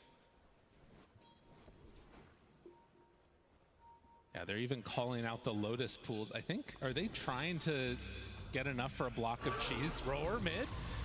Finds him. XXS wanting to blow up. Double roar. He did not like Toby, and that was 763 gold gained. Double roar. I mean, it helps out, Untuk right? support Drops 5. mid. Ame takes the top tower at the same time. He has a couple people smoking next to him right now. Roar back up in 15 seconds because of that level 25. Should Toby buy back here? Saksa looks for a jump, immediately catching, trying to blow him up, but the cold embrace is there. Another way to save. That's BZM's BKB, and he's rooted. BZM able to get out. Oh, last second, able to get the stun from the Croaker. Okay, Toby buy back for this. There's still Troll ulti. They have not gotten anything here. A dangerous situation. 25 seconds until the Aegis is back up. How much do they have in the tank right now on Tundra to fight this? I think they want to try and kite this, right? If you can get a disruption or something, try and like bait them into a bad fight right now if you can. And XG are backing away because they don't want that. They don't want to fight with no Aegis. There's no point. Playing it safe. They get the double roar, they find themselves the kill, they walk down mid, they get a buyback as well. And they're going to start pushing this wave. They're going to try and find something right now. There's a circle there from BZM. He encircles exactly where they are. Look at XG. They're just running back to the base. They're drawing the exact same line that Tundra are moving on right now. They're perfectly predicting this. Will this Swift Blink open something up for Chrysalis? Will he get lucky with a bash? What does he have? Jumps in, zips, finds one. It's onto the Beastmaster. Is it going to be enough? He got the Lotus off, but it's onto Ame. He pops the ulti, trying to stay alive, but a huge crit. Wow. Ame turns back now onto the jump, trying to find that kill. Chrysalis, he's out of here. A huge Oh, menang game Extreme Gaming. Anjir 10 kill kalah. Fuck, bitch. XXS is healing up through this, but wait, they're also kiting over to the other side. 2 fights going on simultaneously. Looks like XM is able to get away for a moment, and the Pango rolls ethereal mode, trying to survive. Kills off Saksa on nothing. Whoosh, Dagger. He's got the barrier. I can't believe XM did that, getting away with murder, and now XXS also finds himself the storm. The toss, no! He gets the BKB out. Tundra Bertos. in shambles after that fight. I mean, they got torn apart. They look the same, I'll tell you that, since the break. This is XG. They have not lost a step right now. Oh. Simply utilizing their opponent's net worth lead to gain more gold. Yes. It's genius. And now they do not have a Warlock for this defense because of the buyback. I mean, also no Golem for 80, so even when he's back up, it doesn't really matter. This is going to be a full lane of racks for XG as they take this down. And, I mean, how much more do they want to go for? What's the call, XG? Still 18 seconds till Jug is back up. 33 is behind them. And Pango is not quite here yet. Oh, Ame's just going to leave his illusions there and slowly back away. X-Nova is just calling for the retreat, drop some vision behind 33. them. Oh, I thought he was going to go in, but no.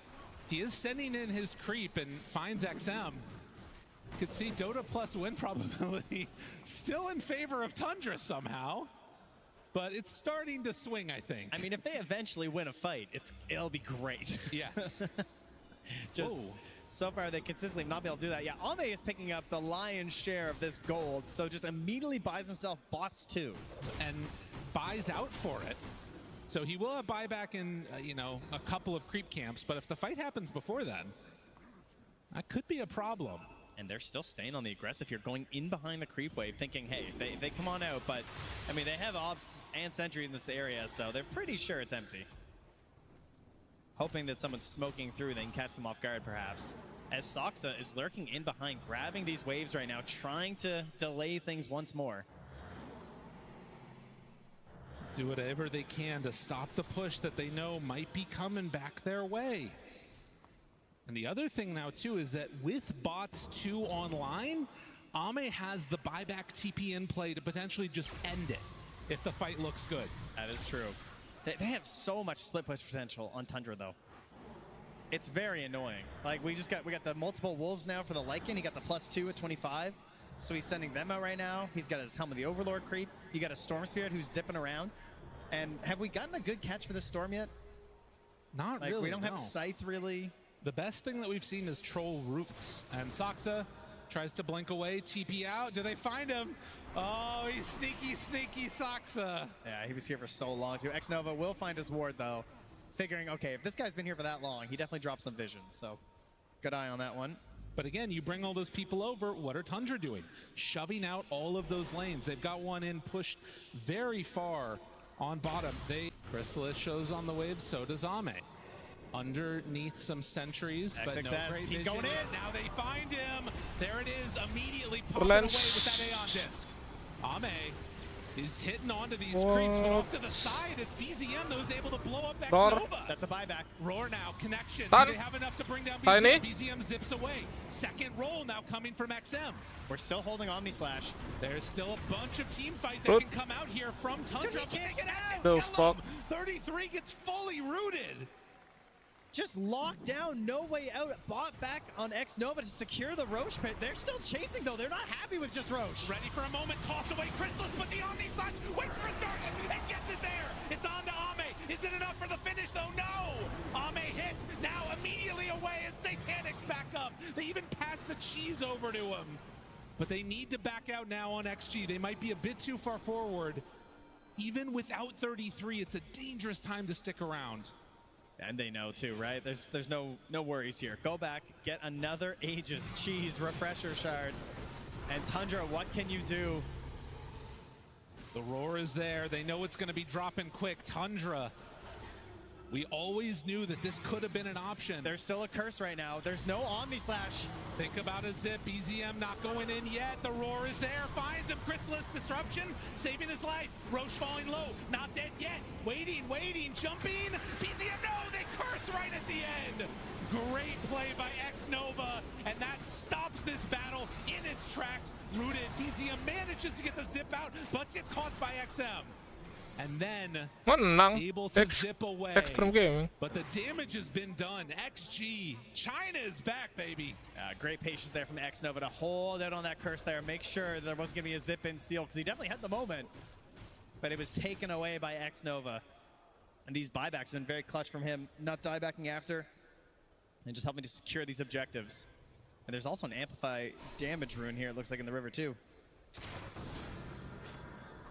All of this being done by X-Nova without a Blink Dagger. He's still got it queued up and soon will be ready for more jumps.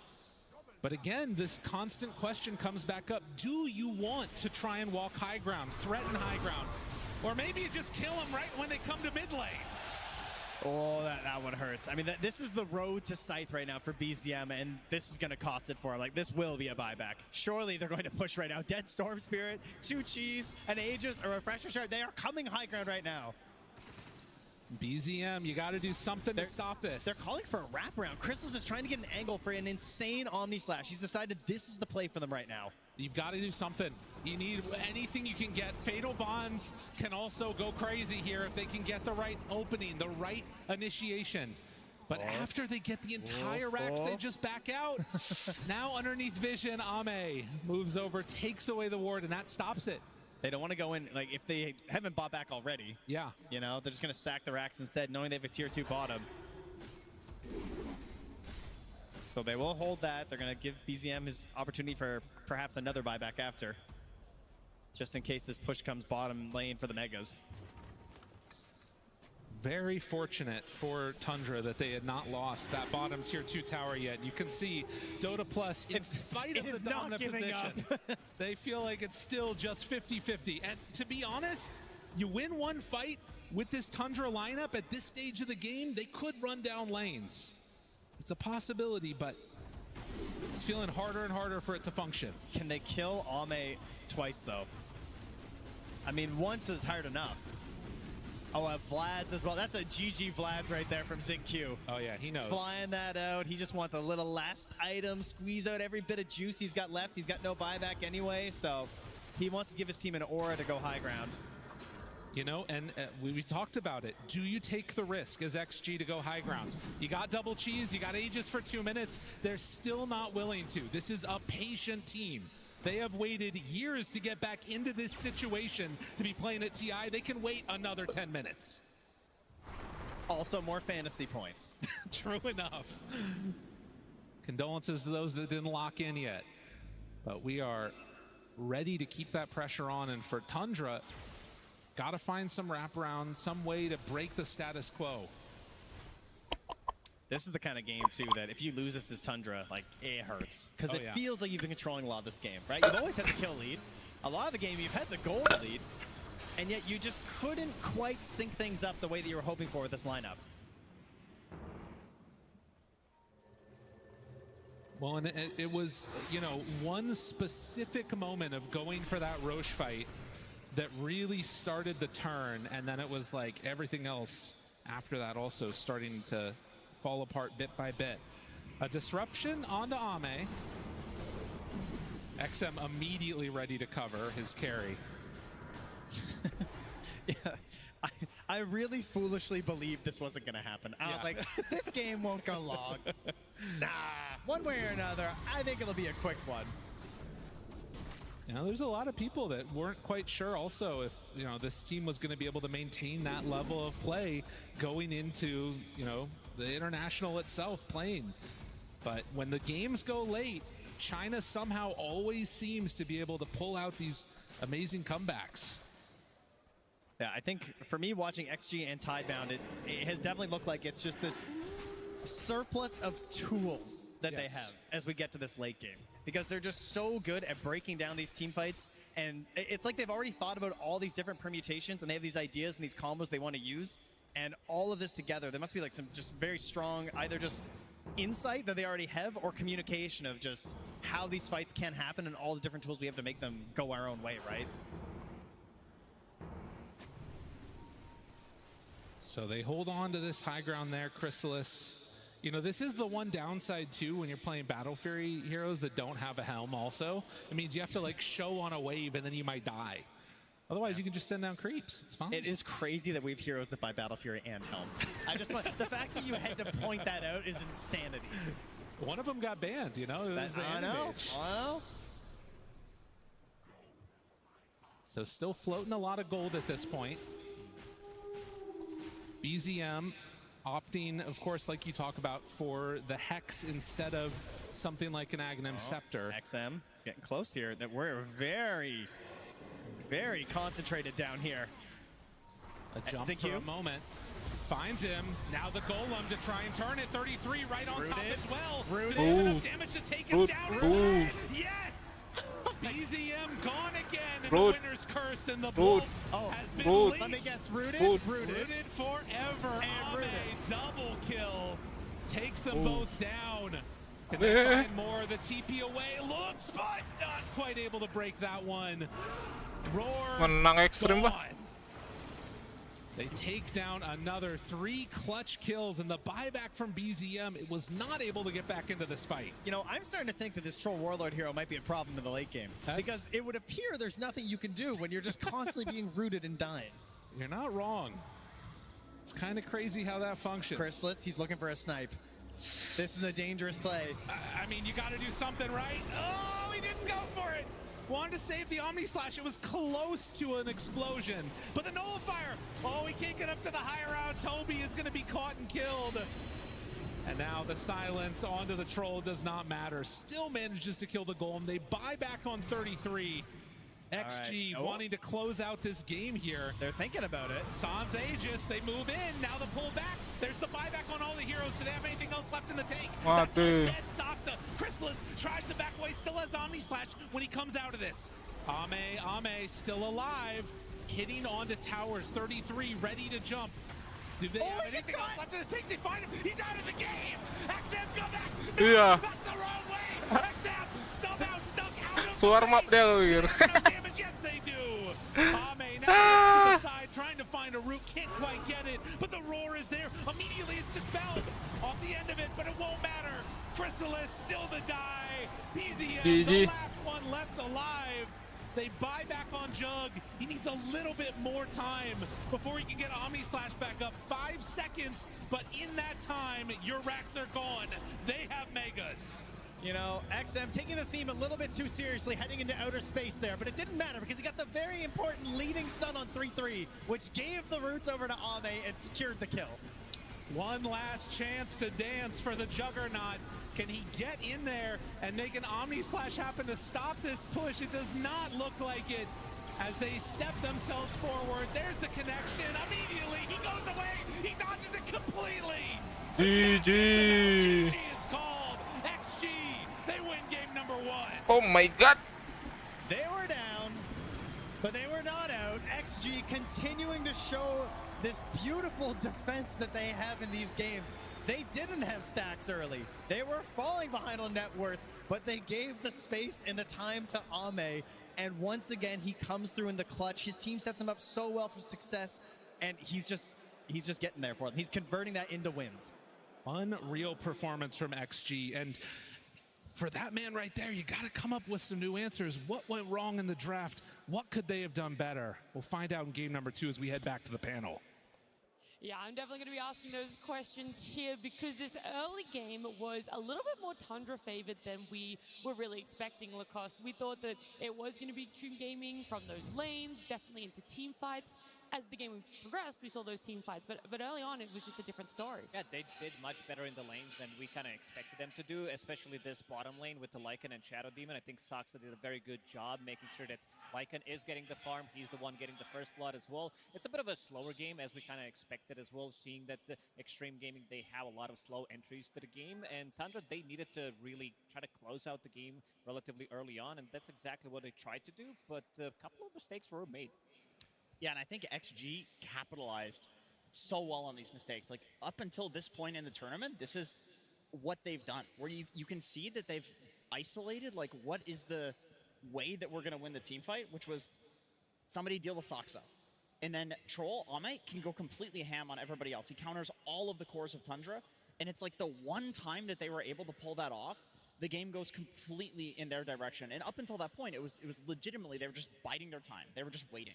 And it's also the fact that I felt like XG really utilized being on the Radiant side because it actually meant that they could kill Roshan between 15 to 20 minutes. And because they already had a bad start from the lane, from the side lanes didn't really go well. And being able to claim that Roshan before it moves to the other side, which would probably allow Tundra to get it, I think that was like a really, really crucial moment in the game. Yeah, I mean, you're talking about these side lanes not going so well. There were still a lot of rotations, and I think something that could have been a little bit better to swing this in the way of XG earlier was the rotations coming out of XM Penga.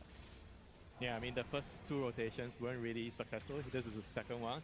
You know, some may say that he's not a licensed driver there, so he missed a couple of crucial kills in the early stages. And they kind of needed him to connect, right? Because they were having a tough time on the side lanes, and the Pango kind of needed to help them come back into the game. That was also at 7 and 14 minutes, right? So they were not just fighting, they were fighting around an objective. They were trying to claim the Wisdom Shrine. So if you fail to connect on those kills, it's even more impactful than if you're just like randomly ganking a side lane because you have a rune or something like that. But that also kind of speaks the strength of their overall lineup, right? They could make mistakes, but there are still a lot of options to come back into the game later with their lineup. Yeah, we always talk about like when a draft is easy to execute, if there's those contingencies for XG, there was. First Roche is always a big one, Lacoste, when it comes to any game of Dota, right? Yeah, pretty much. It does give you tempo. This is something that they wanted to get on Tundra, but also what happened prior to that is, you know, there's always going to be memes when you see Troll, the way he's trying to utilize his ulti, 33 running away, 900 search radius for it. It's just too funny to watch, and Tundra realizes that XG realizes that at this point that they showed 3 heroes, so they immediately go inside Roche pit. They take the Aegis for themselves. XSS is going to be holding that Aegis, and they're going to be using quite a lot on him. The fact that I like about this fight is also a bit of a polarizing between 2 offlaners, what they're doing. One finished the Helm, the other one didn't. He did go for the Aghanim Scepter with Winter Wyvern.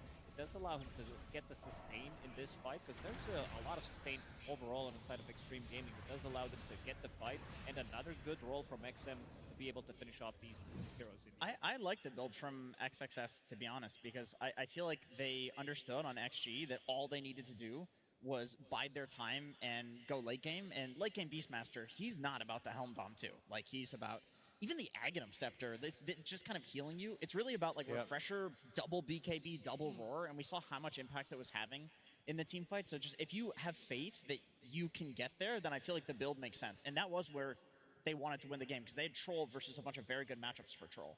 Yeah, he truly understood his role. Like, he's the front line, and he needs to be in front to soak up the damage. That's why he didn't go for the dagger. Usually, sometimes you see Beast go dagger. Yeah. And they kind of had the dagger from like the other heroes, right? The Tiny, the Pangolier, and would actually love to see the Wyvern actually get the dagger earlier, because it kind of limited a lot of his team fight presence because he didn't rush a dagger that game. I think one of the biggest team fights that was an impact for is the one we're about to see here, right? It was 26 minutes around that Tormentor area, and it feels like so much of Tundra is grouping up together. If this Wyvern had have had that blink, it could have been a big swing. He was also kind of connecting to the fight, so he was far away. But I could understand why the troll decided I needed to hold the high ground. I cannot leave this area, you know.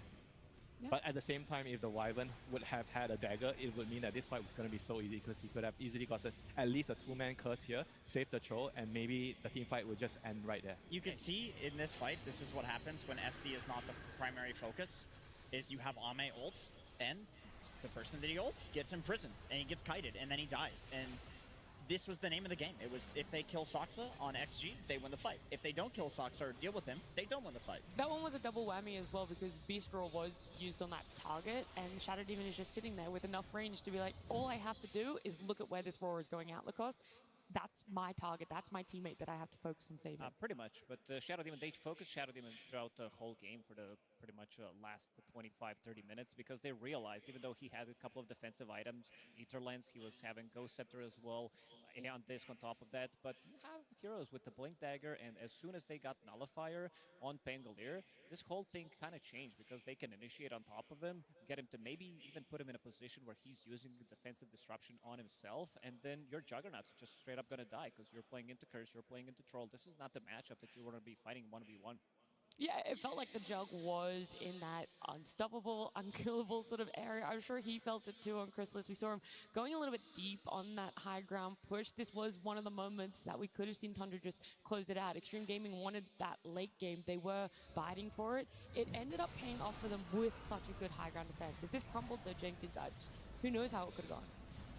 Yeah, I mean, there were a lot of timings that were very important. Like, I love Dota because you have so many like rock, paper, scissors type scenarios where like first the Ghost Scepter on Pango means that he can't be Jug ulted and therefore Jug is stronger than Pango. And then once the Pango gets the Ghost Scepter, all of a sudden Jug is getting kited and then Troll is stronger and then SD comes in and he's important, but SD is dead at the start of some of these fights or dealt with. So, I mean, that's just Dota, and it's basically like bide your time until you have that open window and then try to take the good fight when that window is open. I mean, it's also the fact that the SD kind of had too much to do in the team fights.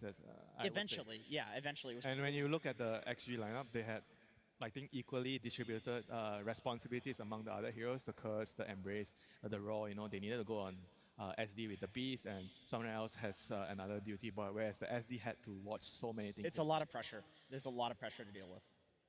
Do you think that was one of the biggest unravelings then, Lacoste, when we look back at that, is how much pressure it was on one support, how little the rest of the lineup could really stop that support being targeted?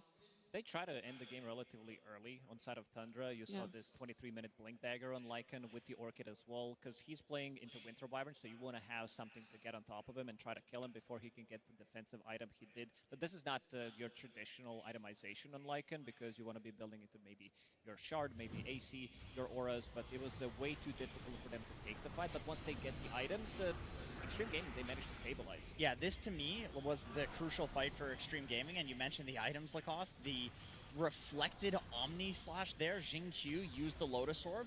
Like, that was incredibly important. And then at the same time, XM is jumping the backline SD, and he has that nullifier that we talked about. So Soxa had to imprison himself, because this is the only thing that he can do that is not going to get purged by the nullifier. And if he's imprisoning himself, he can't imprison to save the reflected Omni Slash or the Roar or the Curse or all of these other things that he needs to do. So once again, like, this is just so XG, the way that they win games, is they find a way to perfectly execute a single fight and then they turn it into an advantage for the rest of the game.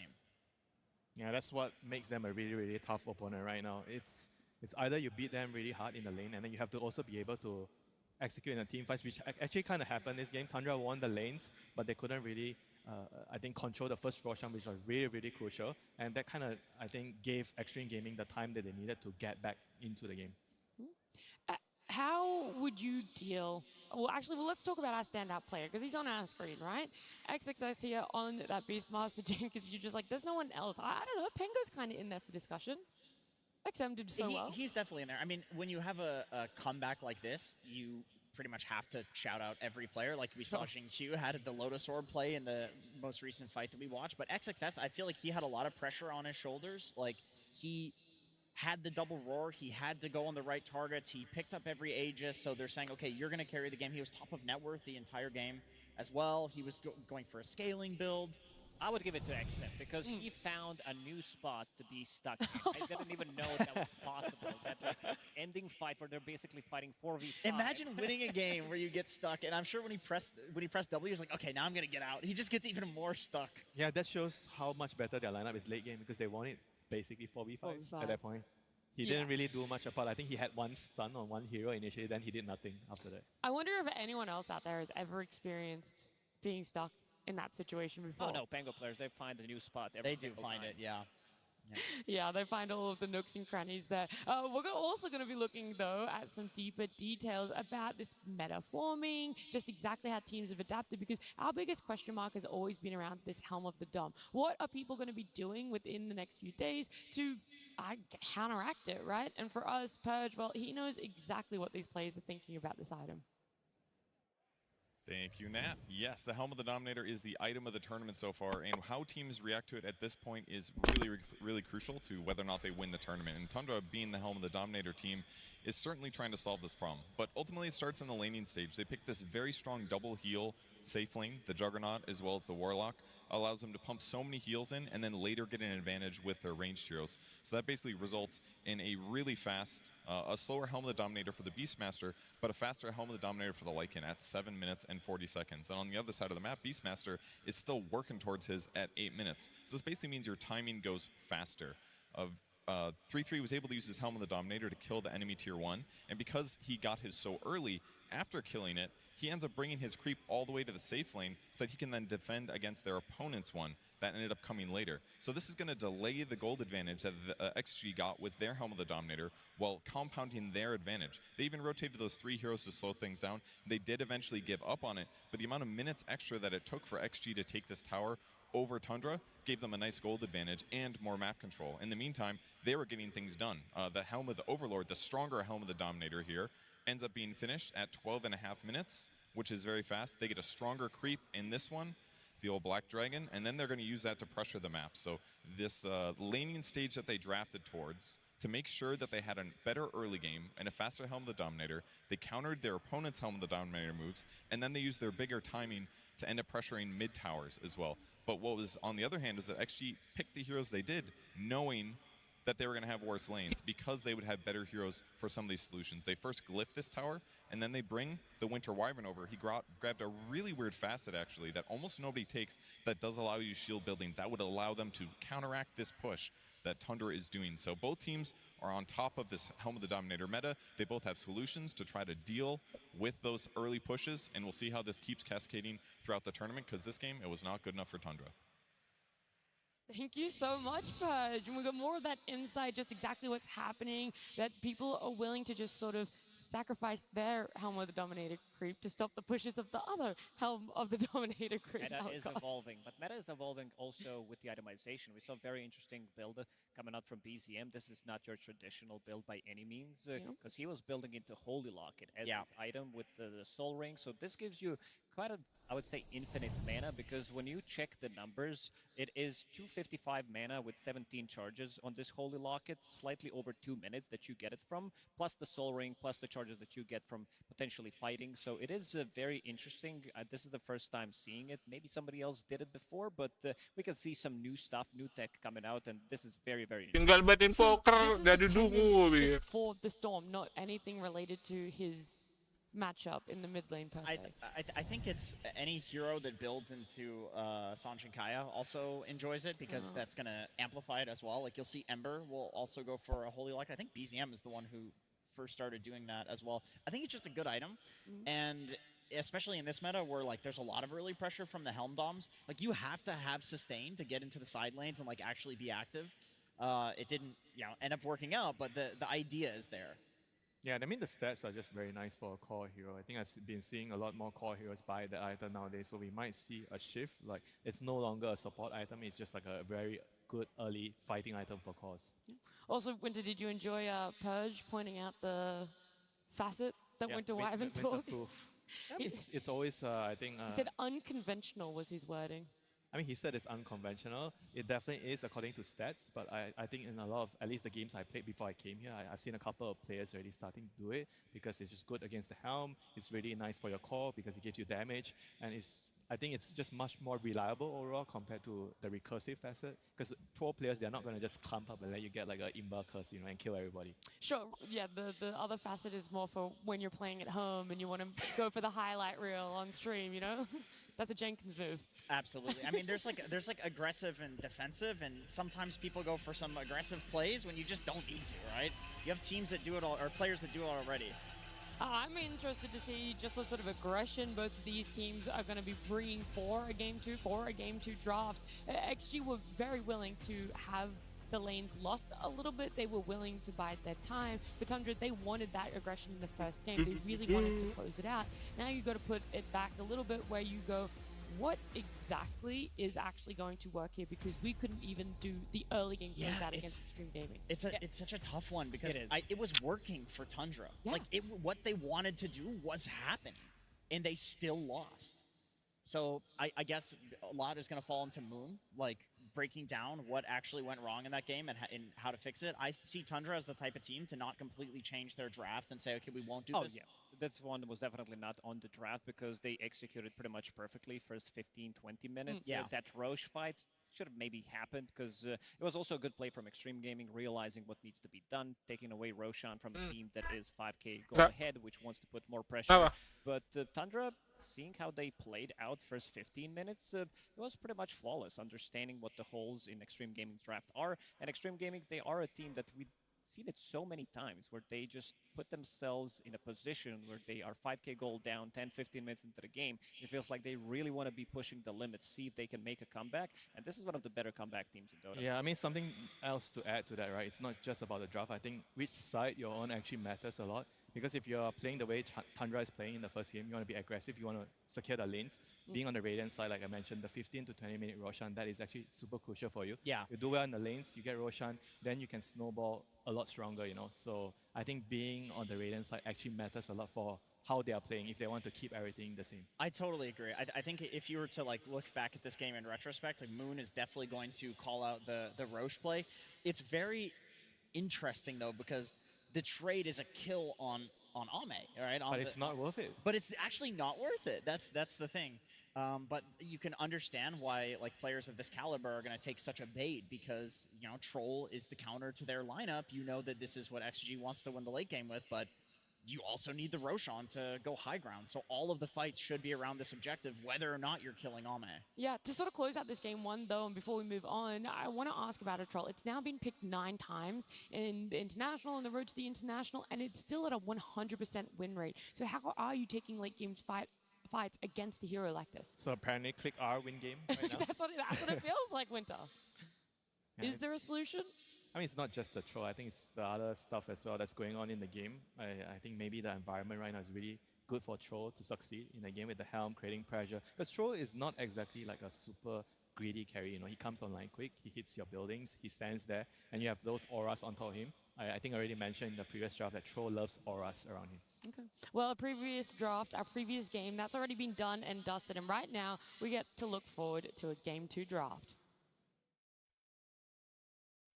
Extreme Gaming versus Tundra Esports Game 2.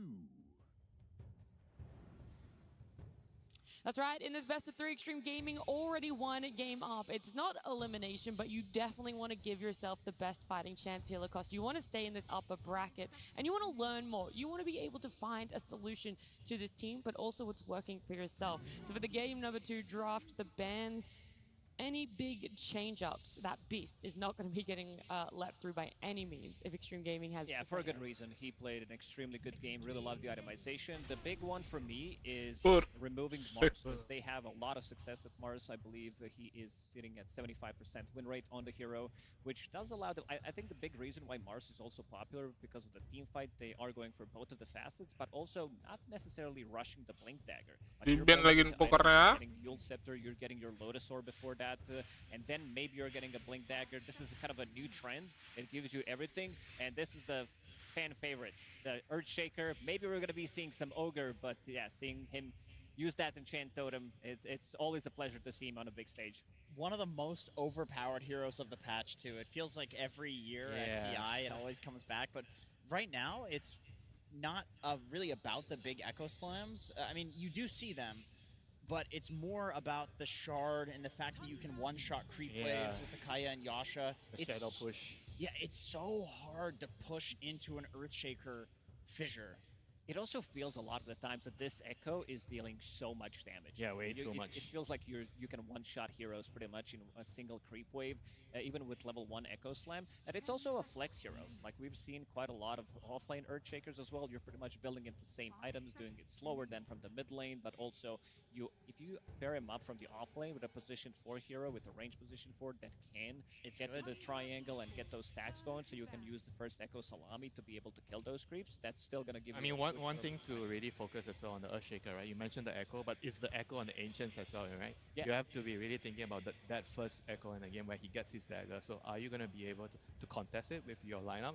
Or are you going to just be happy letting him get the... That's interesting. Like, do you want to contest, go in and get 2 of your heroes killed because there's going to be like 20 creeps around? Yeah. Well, I mean, or you just let him get it and you have a trade on the map. You also can't stack against him because he'll just go echo your creeps and kill you while you're trying to farm stacks. Like, that when people became comfortable with using the big ulti on the stacks, because I think there was a while where people were like, it's just a meme to echo the stacks, but you never use the first echo for a kill anyway, you know? You get more gold from stacks. Sometimes in the lane, I guess you use it if you get a solo kill, but it rarely happens. So most of the time it's on the stacks, right? And you gotta be thinking, because it's a huge part of Earthshaker, are you gonna contest? And like both of them mentioned, it's very difficult to contest risky, so you have to be able to get a trade somewhere. You get a tower, or you push and you farm your own stack, you know, at the very least. One of the things that Xnova has been amazing on doing on Extreme Gaming is blocking a lot of those tri-camps to ensure that stacks aren't happening.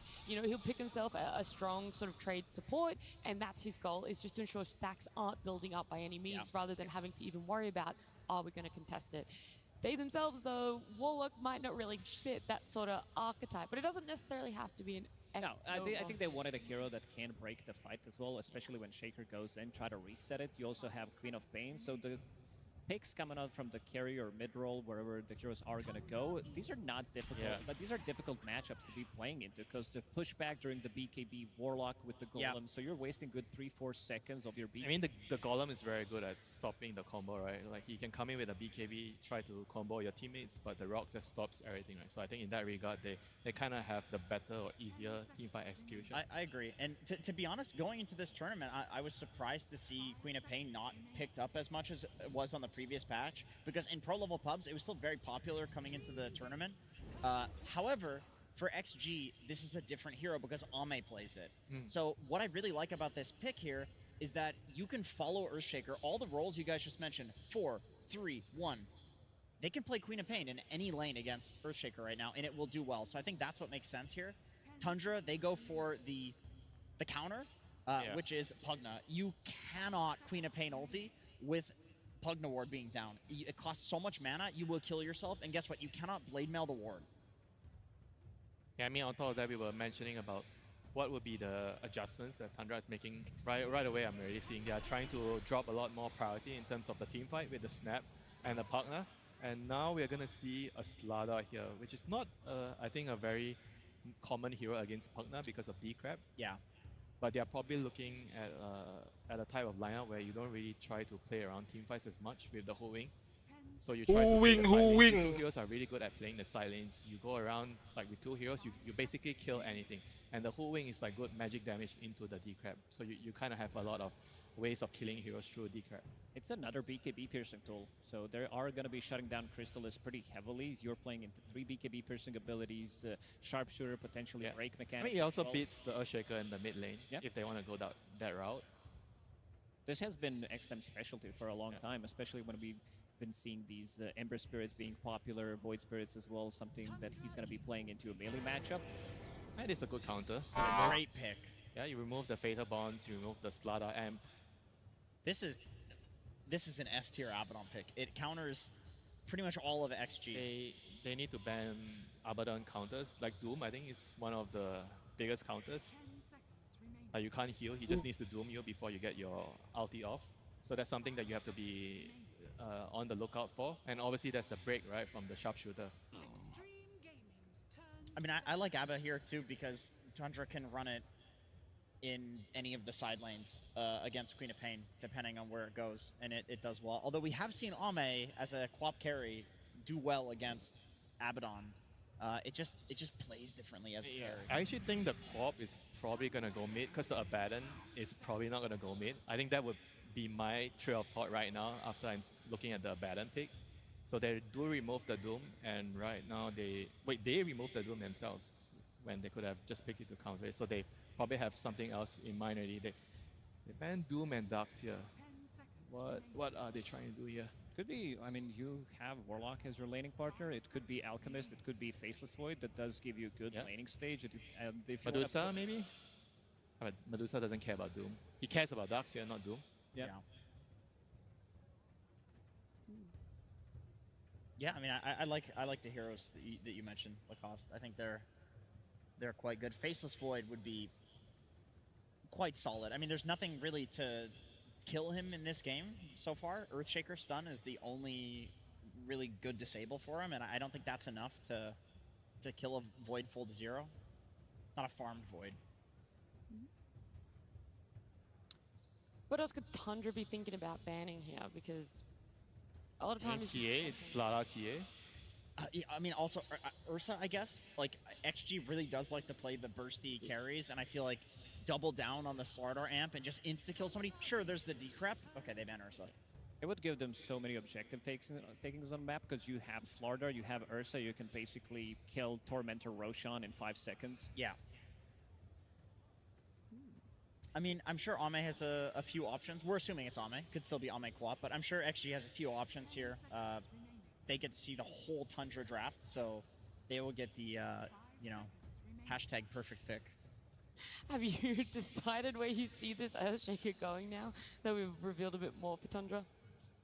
Probably mid, I guess. Mid is probably That's the where you feel most comfortable. Yeah, most likely hero. I think 33 is going to just get another Helm hero. They're going to put the Abaddon on the carry hero here. Okay, what else is a good Helm hero with Beast and Lycan being taken out? In the 33 hero I've seen Underlord. He played Underlord. Okay. I mean, you kind of want someone to maybe build Crimson Guard against the Slada. I think that could be an option. Yeah. The root is pretty nice against the Quap. Broodmother?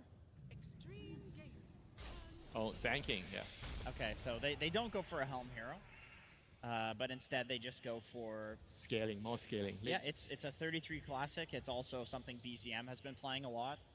I know you've been a big fan of his Sand King Jenkins. You always talked about his itemization, like that one null talisman that he does buy. But you also need to rely a lot on stacking whenever you have Sand King, because he's not the strong laner. Even though I watched some of the replays from Tundra, they did lane for a couple of minutes first, and then you will have Saksa go into triangle, try to get some stacks going in the outer ring as well, because Sand King, he can still farm it. It got nerfed because of the distance between the camps, so he can't like fully farm, especially the outer ring in the top part of the map. Is it? Whoa. Ding. Whoa, okay. A clip? Things with Slada Amp, that is scary. Okay, so last pick, Ame Clinks. Guys, we've got to talk about this hero because Fear was very adamant that we would never ever see this hero at TI. This is like the highest DPS hero if he can actually sit there and just right click in the game. Okay. And you combine that with a Slada, he's going to shred them, but they do have answers, right, with the decrep. So how does the Clinks play Lacoste? It's been so long since he's been seen in a competitive game, so long since he's ever entered the stage. We see it from time to time. I think this hero definitely has a place in meta with a specific setup because you have a good amount of saves. We talked about the BKB piercing tool, so that's going to be a good way of maybe protecting Ame. And this hero gets super tanky. Once you get to that level 5, 2 charges on eating the creeps makes you super tanky. Plus also the scaling. You did mention the Slardar plus his DPS could be very, very good. Plus the Sand King, we talked about him not being the strong laner, playing into Clinks and Warlock. It's a very difficult lane for him. Yeah, I think the Warlock is what really makes it work because Clinks' laning stage is pretty rough. Like you want to heal, basically. Yeah, you just want to heal and farm and get to the late game. It's kind of more of the same from what we saw in game 1, but I got to agree with the old man Fear. I don't think Klinks is a very good hero. Like, you can get bursted. Like, you can die. Earthshaker, Sand King, like Snapfire ulti, even a Pugna can solo kill you, depending on the time of the game. Yeah, you're really not instilling me with faith here, Jenkins. The other question I have for the side of Tundra and their lineup is seeing a Shaker and a Sand King. Is it a little too greedy? We're looking for two heroes that if they have kind of rough lanes, they both want to take stacks. Where does the priority go there, and how are you going to play around that? I mean, they do have strong supports to kind of balance that out, right? They just need to make sure that they can survive the early phases. They don't get run over because they do have slower heroes in the early game with the Shaker and Sand King having to farm stacks in jungle. But I do feel like this game, I'm going to have to agree with Andrew here, where Tundra's they're going to have the easier to execute draft this time, and I think we were probably going to see a game 3. Lacoste, I feel like you have nothing more to say other than I concur. Yeah, it's a lot of easy to execute team fights for them. The 1-2 combo with either Earthshaker going in, Snapfire with the ulti, or Sand King jumping in. So they always have some kill threat on the map, which is very easy for them to execute. I think Extreme Gaming, they like to really push the limits with the drafts that they do have. 100%. But I think they're going to take this. You got to respect the draft. Okay. You gotta respect it, right? You gotta respect it, especially if maybe at home you guys knew. Let's see, though, if Tundra's coach Moon knew that this Klinks was gonna be coming out. I am indeed very curious about that. Moon Meander, coach of Tundra. I was wondering how you prep for a team like this. Extreme, they made their way through the road quick. Only played 10 games throughout that group stage. You, on the other hand, had to play quite a few more, so you don't have much data on these guys. Yeah, we're just kind of guessing what they're going to play, I guess, and looks like their lineup's kind of impossible to guess. Yeah, Klinks is not something that many people can predict. If there ever was a player to do it, it's probably Ame, but still, it seems like these 24th pick surprises are still alive and well. Yeah, but I saw him play a pop on Klinks, and he lost, so maybe things are looking good for us.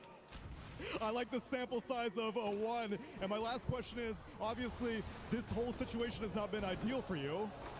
Although it seems like things exciting. Lagi 10 kill ini, I was astaga. wondering how you integrated Toby into the lineup so quickly, because making it here to main stage is quite a feat with a stand-in.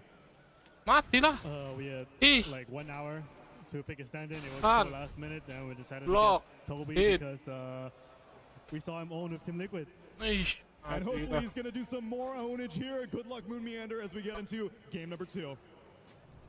Thank you so much, Neil and Moon. And we are into the game already, underway. A lot going on here, Trent. Some crazy stuff. And the Bone Man almost got brought down, but we did get a first blood, too.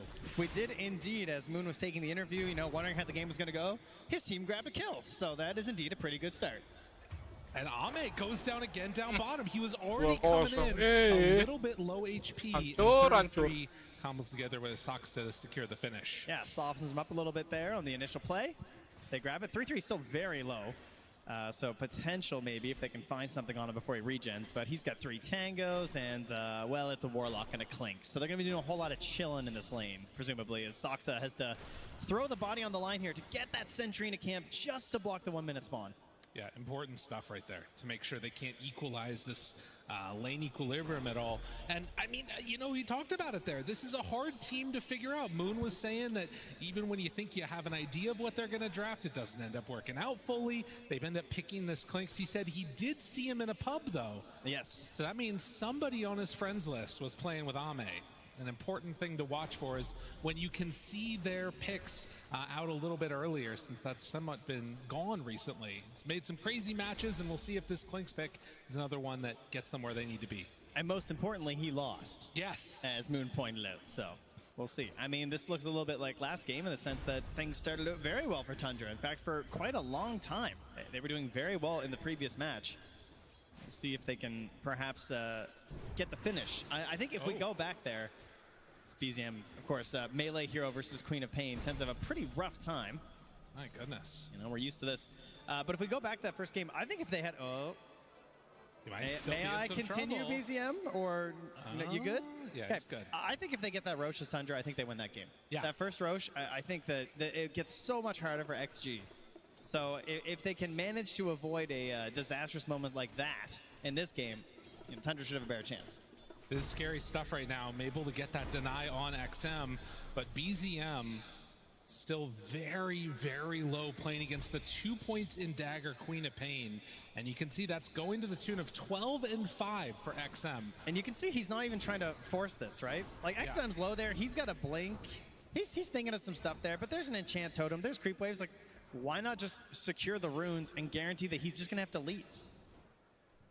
Yeah, they don't have to necessarily play as aggressively as they don't want to. Oh, Zinq, XXS, battling out in a lane that we have not seen a ton of, and they can't get in range quickly enough to contest for that Lotus. And so a little bit of the disparity from last game, it is XG that instead is winning across all 3 of their lanes, and 2 of them in a pretty good fashion. That Clink's 13 and 6 right now versus the 10 and 3 for the Sand King. I do have a feeling Tundra are not going to stack 0 camps by like 15 minutes, though.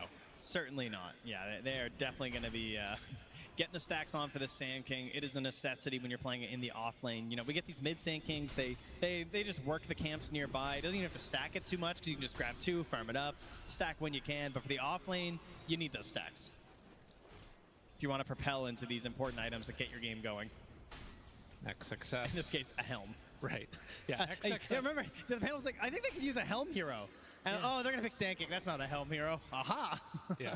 Well, also Slardar, the other one that is going for it. So yeah, every hero, helm hero, as we've come to expect. I'll also mention, between all of the heroes that XG has, insane amounts of physical damage coming out later. Yes. Obviously there's Ame, but you also have a Slardar, and then even if the Hoodwink, if you start to get some more items up on Zinq, and that's definitely a player that loves to farm.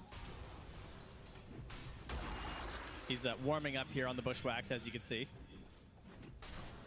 This looks like a really annoying lane for a Slardar, I gotta say. You like to be a bully, and obviously he's doing very well, but Chrysalis also still at 21 CS, and you're dealing with D-Crab potentially. He doesn't have a point in it yet, and also just the ability to shield and kind of turn that damage back on you. So he's not able to shut down his opponent as much as he'd like to, as we tend to think of Slardar as more of like this anti-carry, where like you're played into this lane to also slow down your opponent. Have a short disconnect here. Saksa gets the pause going for himself, and I would imagine that pretty soon he's going to be making that move back into the jungle that we've come to expect from him, stacking up camps and making sure that they're off to a decent start. Likewise, you can see Zinq already heading back that way as he's very low on HP, and will just reach up a little bit as he goes. He queued up like 8,000 observers, but now he's changed his mind here. Gonna go for a wand into some arcane boots, pretty standard stuff. Can they contest these stacks though? Probably not this game, eh? For XG? I mean, yeah, it seems a little bit. I feel like you can contest. I don't think you can take. You know what I mean? Yes. Yeah. You could definitely target him for sure. Like, you get an obs in there. You see when he's going for these stacks. You can definitely come in, throw out a Sonic Wave, and maybe grab a cheeky kill. 3 points up in Dagger as we get back into the game. Zinq is going to stack that camp up and head back. Oh, come on. Look, they don't even know how to do it. They're like, this is not our meta. We're just off fighting instead. Man, usually, sometimes the 3 points Dagger is a scary thing because it really hurts your rotations in a lot of games because you don't have earlier access to burst damage from the Scream of Pain. But versus a Shaker mid, this is hurting. Like, BZM is just constantly off the wave. He is a fisher for CS. It is not feeling great. He is the lowest of the cores in terms of last hits, and he doesn't really have an ability to jungle yet. So we're talking about these stacks for the Sand King. We're going to need him for BZM. Oh, and they glyph, they bring him low. The cookie to try and get away, but he is going to die to XM. He knew he was dead. Yeah. I think the second he got hit by the Shadow Word, he just started going in knowing he was going down. So they managed to find the kill on the Shaker right before the 6-minute mark, too. So this could also be a clutch. Look at Xnova and Saksa, though. They're battling right now. Xnova comes in. He does not try and body block, but all right. I thought he was going to try and stop that spawn from happening. Was too worried about potentially dying there versus Saksa, so he lets it go. And XM is the one that is going to be benefiting from that, picking up a shield rune now. So I'm not sure what you do at this point as the Shaker. Because everything feels bad. Yeah, this is not great. He looks more like that position 4 Shaker right now or something, but he does have a stack here. So he can start working on that a little bit.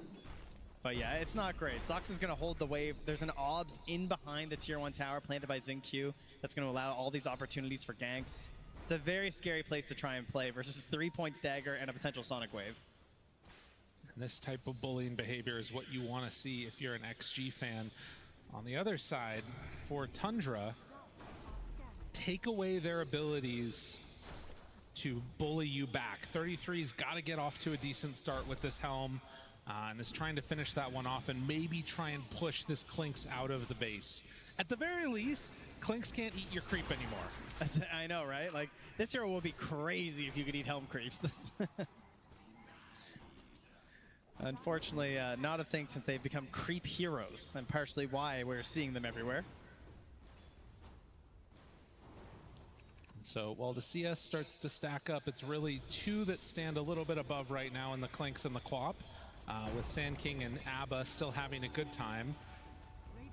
And as we get to that 7-minute mark, did get the Shrine for each. And Toby trying to actually step forward and stop any extra passive pressure from the creeps heading his way. Oh man, dude. Again, Xnova just walking in here trying to disrupt these stacks because they know, right? Yeah. Like, all the Shaker wants to do is get this big stack going so he can come in and dunk on this. And he's going to interrupt at least one of them. It was close. They almost managed to get it still. But actually, the Ancients get messed up too. So neither camp stacks. Really well played by Xnova and Toby. 2-3-3 underneath.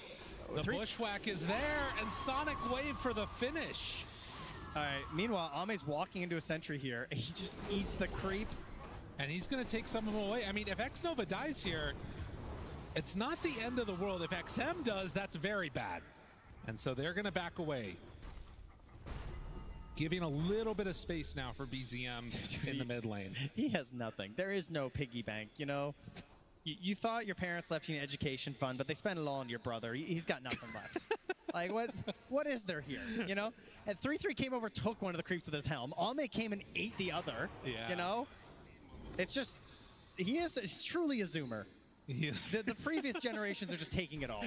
BZM trying to find anything for himself here. Does have, at the very least, level 6. And you can see that camp blocked in the back. Oh my God. They're just making his life miserable. They're bringing him the helm creeps. 3-3 is bringing him a creep wave. This is where we're at. Yeah. He walked a creep wave to BZM in the jungle. Toby, underneath his own ward, is trying to back away, and yeah, they did bring over a creep wave to make sure that they could get a little bit of extra farm towards BZM. Now, a kill here onto the Hoodwink with the helm creep helping might actually be decent for him, but instead, I kind of wonder if he's going to end up in further trouble. They dropped the golem on him! Have some mercy! Poor BZM. Will he be able to get out of there? A Photic shield, XM still on the chase. He's bottling up and finally getting a little bit of help. Again, though, this is constant. The pressure on the other side of the map, Ame always takes advantage. He's very good at this. Gets a lot of pressure onto this tower. But once again, it is Ame at the top of the board at the 10-minute mark. He has all the space in the world down bottom. This is a consistent theme that we are getting from XG. Well, surrounded now. XM playing in mid with Soxa nearby, and though they did not get the kill with the golem, they are going to get the tower with it. Yeah, that ward lasting the entire time as well. So much value, giving them this capability to take this. I gotta say, the tower lasted longer than I expected. Oh no, not again. Not his little piggy bank. Jumps in, finds it. BZM might need to get denied, and it's not enough. No! Soxa not able to take down his buddy, and in fact, could be in further trouble. XinQ doesn't get any bounces out, though. And yeah, there's still... I think he got a glancing shot, because that only did 17 damage. That attempted deny on the snap. So I think the innate screwed him there. Oh, the innate got him. Yeah. Oh, that's very frustrating. Or yeah.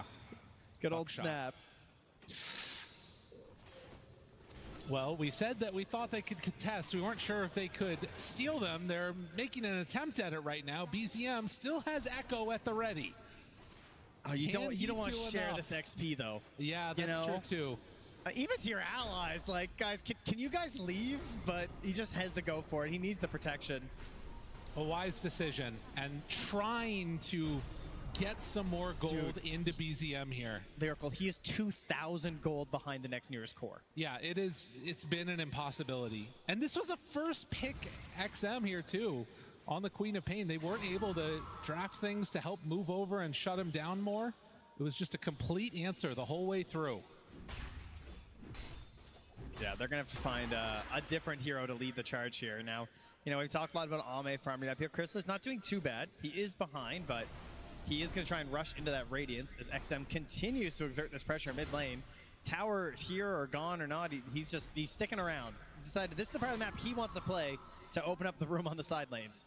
You know, it's interesting too, right? Because people often talk about Quap not being able to rotate effectively with 3 points and dagger, but instead he says, fine, you guys rotate to me and we'll take that tower and then make everything else feel bad for Tundra. Yeah, they're 4K gold leave at 12 minutes. Yeah, when it's such a specific hero that you can target with a dagger like the Shaker and just make his life so miserable, it is very, very worth it. And amping up that physical damage that you can see will be a concern throughout this game will be that Deso. Yes. So, Slardar, Deso on a Clinks, it's going to be a lot. It's Blade Mail for XM. The choice for this one. Toby back in base, thinking about where can I go? What's the play next for him? At the very least, BZM has another tower to play behind, so harder to dive and kill the Shaker, but not impossible, as XXS takes the top one and queuing up a pipe. I don't think I've ever seen a build like this out of Slardar before, but it is awesome. Dude, BZM's tilted. He just body blocked his own camp. I mean, he's having a hard time, dude.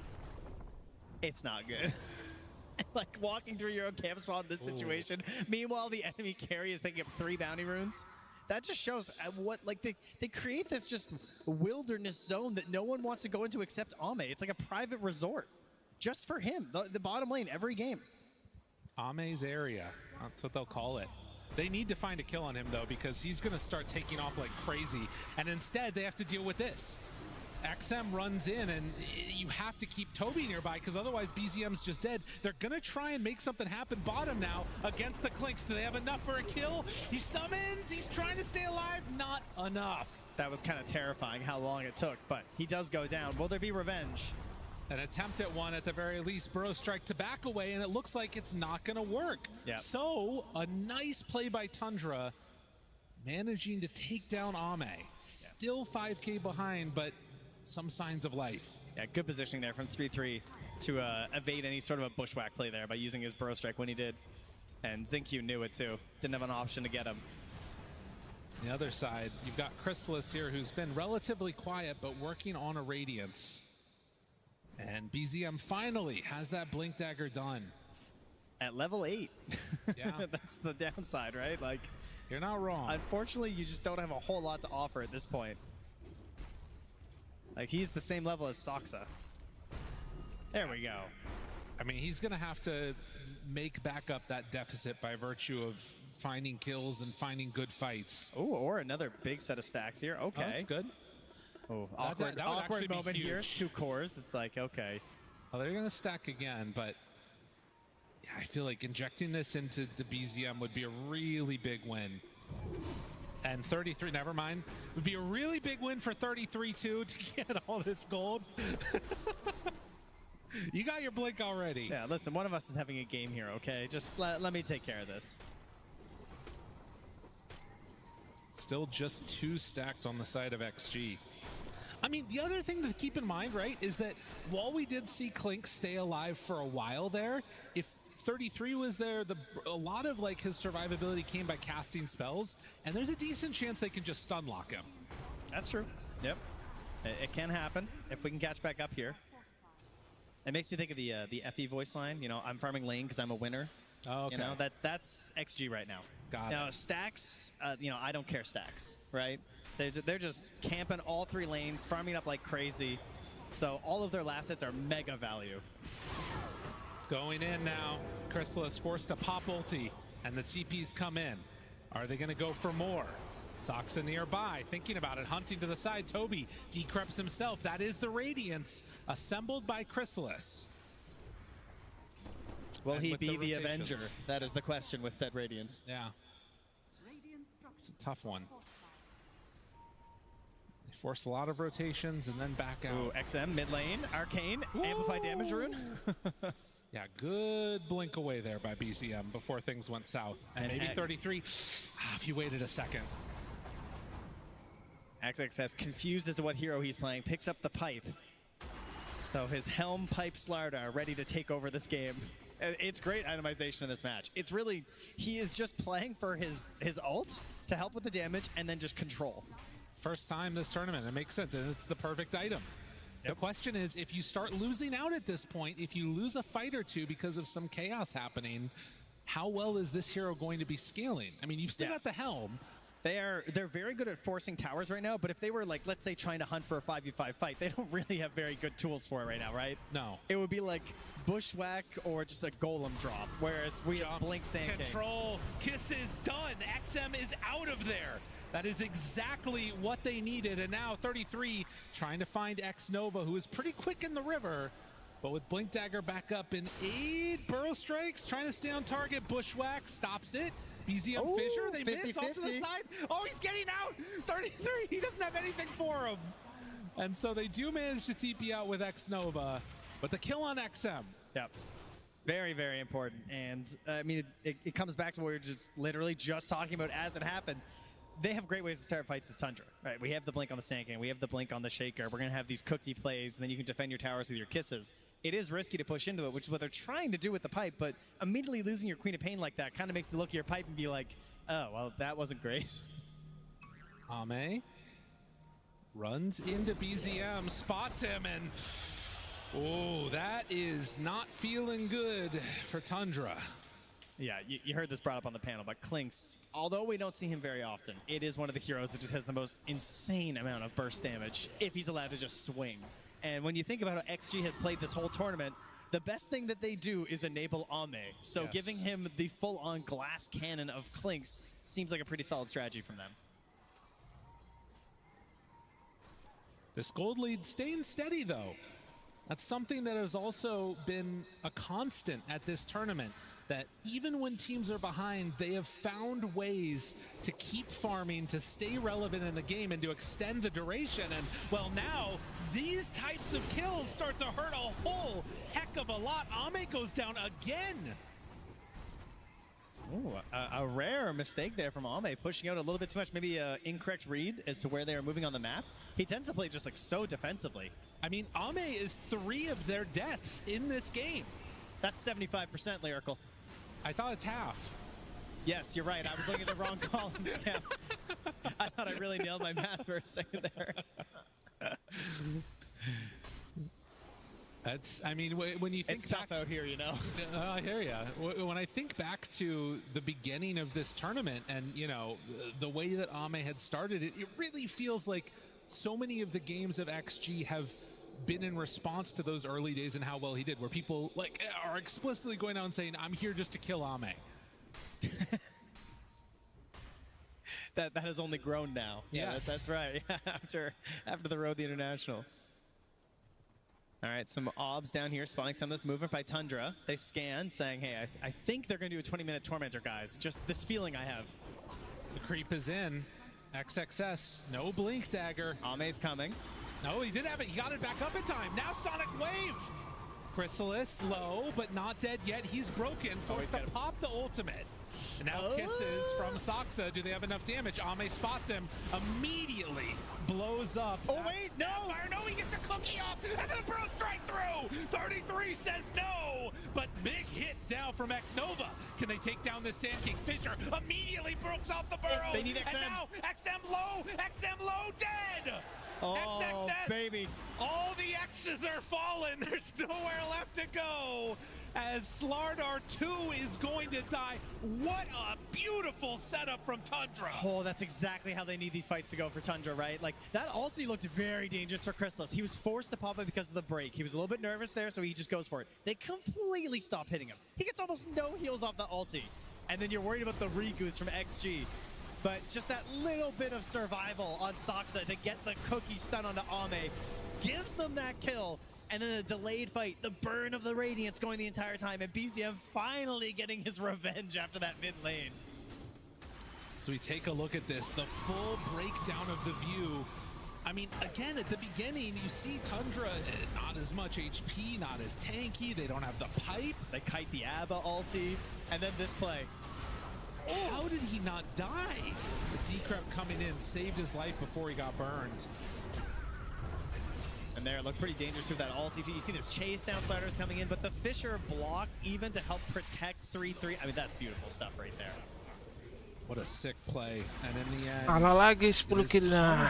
GG. And able to Hancur. survive through all of this. And some of it being that ABBA just making the difference there.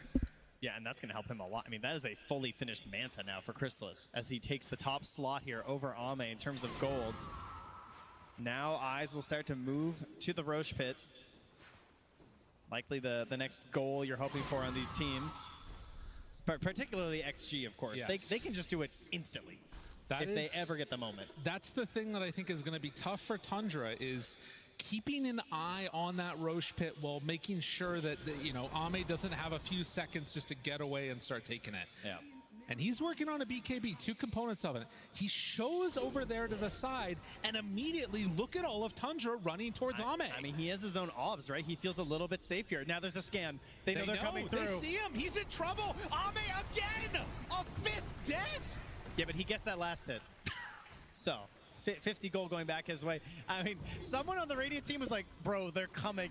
They scan next to him. It turns red, and he's like, well, I'm still just dead, guys. I don't know what to tell you. Wow. He's trying to make a little bit more space here in this game, and he's getting punished for it. I mean, again, when you've got the Slardar that goes first 2 items, helm, pipe, it sort of puts a target on everybody else's back in a way. BZM and crush here. Yeah. Still taking a while to take down Saksa, but they do eventually get the Snapfire. But there's that situation where they don't have Ame up, so they can't just move in towards the Roche Pit or something, even though they get a kill kind of nearby. They got to just wait for him. Come back in this game, and look over towards BZM. He's thinking about finishing up a Yashikaya here, just for some general, you know, mobility, gameplay, spellcasting, all those nice things for a Shaker. But he's not going to have a BKB anytime soon. No. I mean, he's got problems, right? You think about a BKB with Shaker, you think, oh, nice, like good mobility in the team fights, lets you get off your spells, but then you look at this, you're like, oh, there's a Slardar. There's the damage from the Clinks. You know, there's Warlock ulti. There's a lot of issues with BKB. Yeah, there's massive physical damage in this game coming from the side of XG. And I will also say, sort of like, when you've got so much burst on XG and you've got like the ABBA on the other side, Chrysalis could be that like sort of key central bit to this fight that can make things work. Because I think that they were hoping to blow up the ABBA in the duration of a sharpshooter. Yeah. And it hasn't really happened. He's been able to get his ultis off twice when he's broken. And the other issue is that your Slardar just needs like every item in the game. Because he went for this Helm Pipe, he still needs Blink. He still needs BKB, and they desperately need a Nullifier. He does have Blink now, but yeah. Yes, yeah, no, but I just mean like all of these items combined. Right, afterwards. It takes longer to come online as Xingqiu dies to 33. A lot of pickoff. And you don't have full confidence in these engagements until you have a Nullifier on your team. Yeah. Right, because they're building Ghost Scepters and they have a Pugna. Chrysalis, Ame ships in the night, passing by, BKB done. And that should stop. I mean, he could still get chain stunned. Like, that's the problem. Yep. Gonna go for the Nullifier next. As Roche heads up to the north. Not as much vision around that area for a potential fight.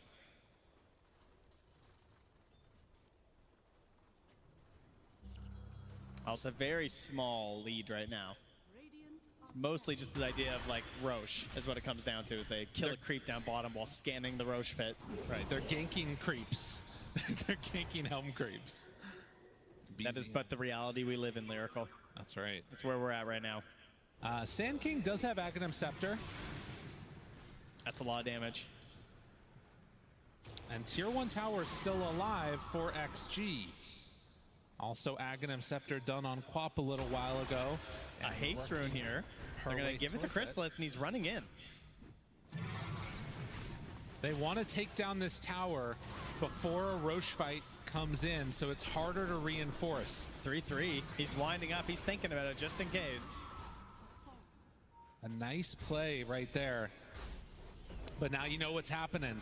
And 33, does he catch sight of anybody? They're ready to jump at a moment's notice. XM is there. They want this. He's thinking about it. He's going in. 33, Blink, Burrow. How much they have? The crush interrupts, but there's the golem down too, and XM, he gets out. Broken, brought down low. 33 in trouble now. Great play by XXS to interrupt the jump. As XG planned that out perfectly and dodged from the damage. Wait, there's no BKB here. Never mind, they're in trouble now, and now XXS is the one running into kisses. Do they have enough damage to blow him up? Hits from low, the control is there, but XXS he actually gets out. They didn't dunk. BZM saved it. They didn't decide to go in, and now XM, oh, they're all fatal bound together. They're taking so much damage on the side of Tundra. Starting to die, Chrysalis needs to get out, but there's nowhere to go. Another 4 down. Once again, it's just the first Roche. It's all these ideas around the first Roche that spelled disaster for Tundra. It's just like game one. If they were able to secure it, they have a nice path that you can see the vision and where to go. And this time, they try and go a little aggressive, right? It all starts with this attempted epicenter under the tier 2 tower. And then back to here too when they try and get this kill. So this is no BKB slider. It's already been used. The kisses are coming down. BZM blinks in right here, but he doesn't want to echo. He says, you know, he doesn't think it's going to be enough. And instead, now they get no opportunity for it. And then you just get XSS coming back in here with a pow, easy crush. And as soon as those, you know, fatal bonds are out, it just shuts down any chance of a reinitiation from BZM at that point too. There's just nothing else that you can do right there. Yeah, and now that's going to be Ame here. Has his BKB, has an Aegis, and is 500 gold away from a nullifier. Well, we have one big fight that goes the way of Tundra, another now going the way of XG. Still not a meaningful like separation between these two squads that's like an item difference. You know, you're sitting 3,000 gold on Ame. They're basically equal. So I feel like there's got to be some more type of a battle coming from Tundra. They're probably going to wait for their next timing too, though. Yeah, we're going to get back to dodging here. Not the best lineup necessarily on Tundra for just like pulling waves and playing super safe. You do have the full bore on the snap, which is nice. So blasting away and cooking. Pretty solid hero with your shard too to clear the waves. Shaker, probably one of the best heroes in the entire game at this with the shard and the fishers. You can keep things down. But, you know, we have jump. We have this spooky, scary skeleton guy. So it's not a super simple proposition to be pushing these out as Tundra. A bunch of the whispers of the dread coming out. Everybody looking for spell amp and ways to burst. And it feels like those spells to save are going to be at a premium in this one. Yeah, well, at least it doesn't reduce your nighttime vision. So true. They're safe for now. 30-minute mark. Saksa not going to get caught. XXS blinks right on top of where he was. And likely going to be looking for another chance at the Tormentor here in a moment. Another amp damage for XG. Toby making the big run in, and, well, he gets punished for that one. It was a bold move. Yeah, a little bit. Boots of Travel finished for BZM, so wants to be able to capitalize on any opportunity they can find on these side lanes as Ame, oh! Nullifier out. No chance. Yeah, that is an interesting one too. Just saw that on Hoodwink finished off the Mage Slayer. So pretty annoying to deal with for Sand King. Sand King, even just like everyone, Yeah. really, it's truly everyone. So we're going to be watching those bounces on the Acorn. Not many heroes, of course, that can hit multiple with the Mage Slayer, but Hoodwink is one of them, so you get this debuff on multiple people. Feels great, but it does only last for 3 seconds now. It's not as crazy as it used to be.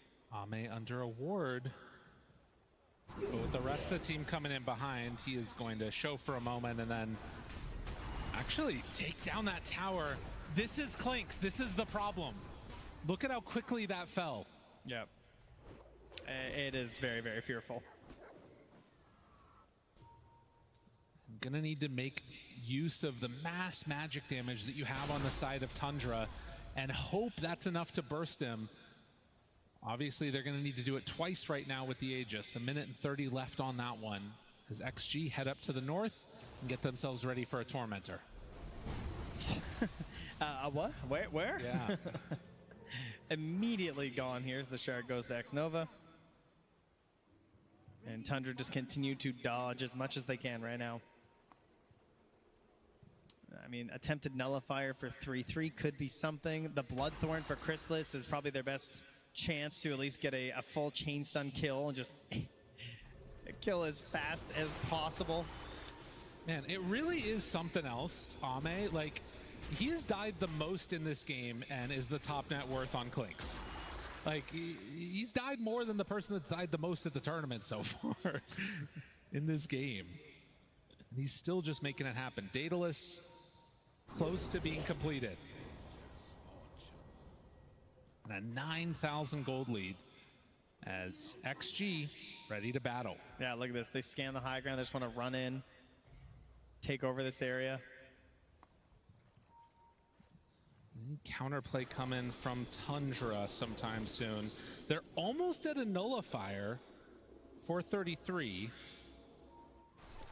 Meanwhile, Bloodthorn is going to be the call for ABBA. Still a little ways away from that one being done.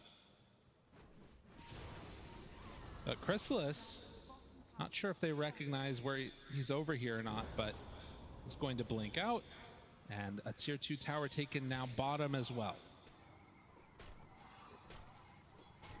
33 under the ward. And I guess they can just feel safe now, spreading out, farming away because they see that 33 is there. They know that there's no chance that he's setting up to kill anybody else. He's just trying to finish off his item. Yeah, exactly. They're just going to wait it out. It would be nice if Tundra was able to get some better vision now with a gem, but it's just so risky. Ideally, you manage to kill this Warlock, you know, maybe steal it from X-Nova. That'd be a great target for them to grab on these pickoffs, but he's obviously playing very far back and quite safe.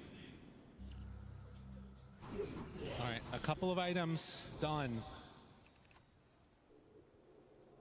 And the team grouping together down on the bottom side of the map, around the Bloodthorn, around the Nullifier, and an opportunity here.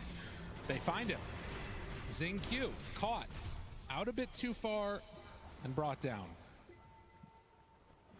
Yeah, Chrysalis has been very cautious to ensure that he's always bringing dust. He's got another one flying out right away. Does not want to let these kills go by. And you can see, though they are down 9K, Tundra is still very capable of pushing. It's not quite as quick as the Clinks. Pretty fast, though. Pretty good. They get it done. Yeah.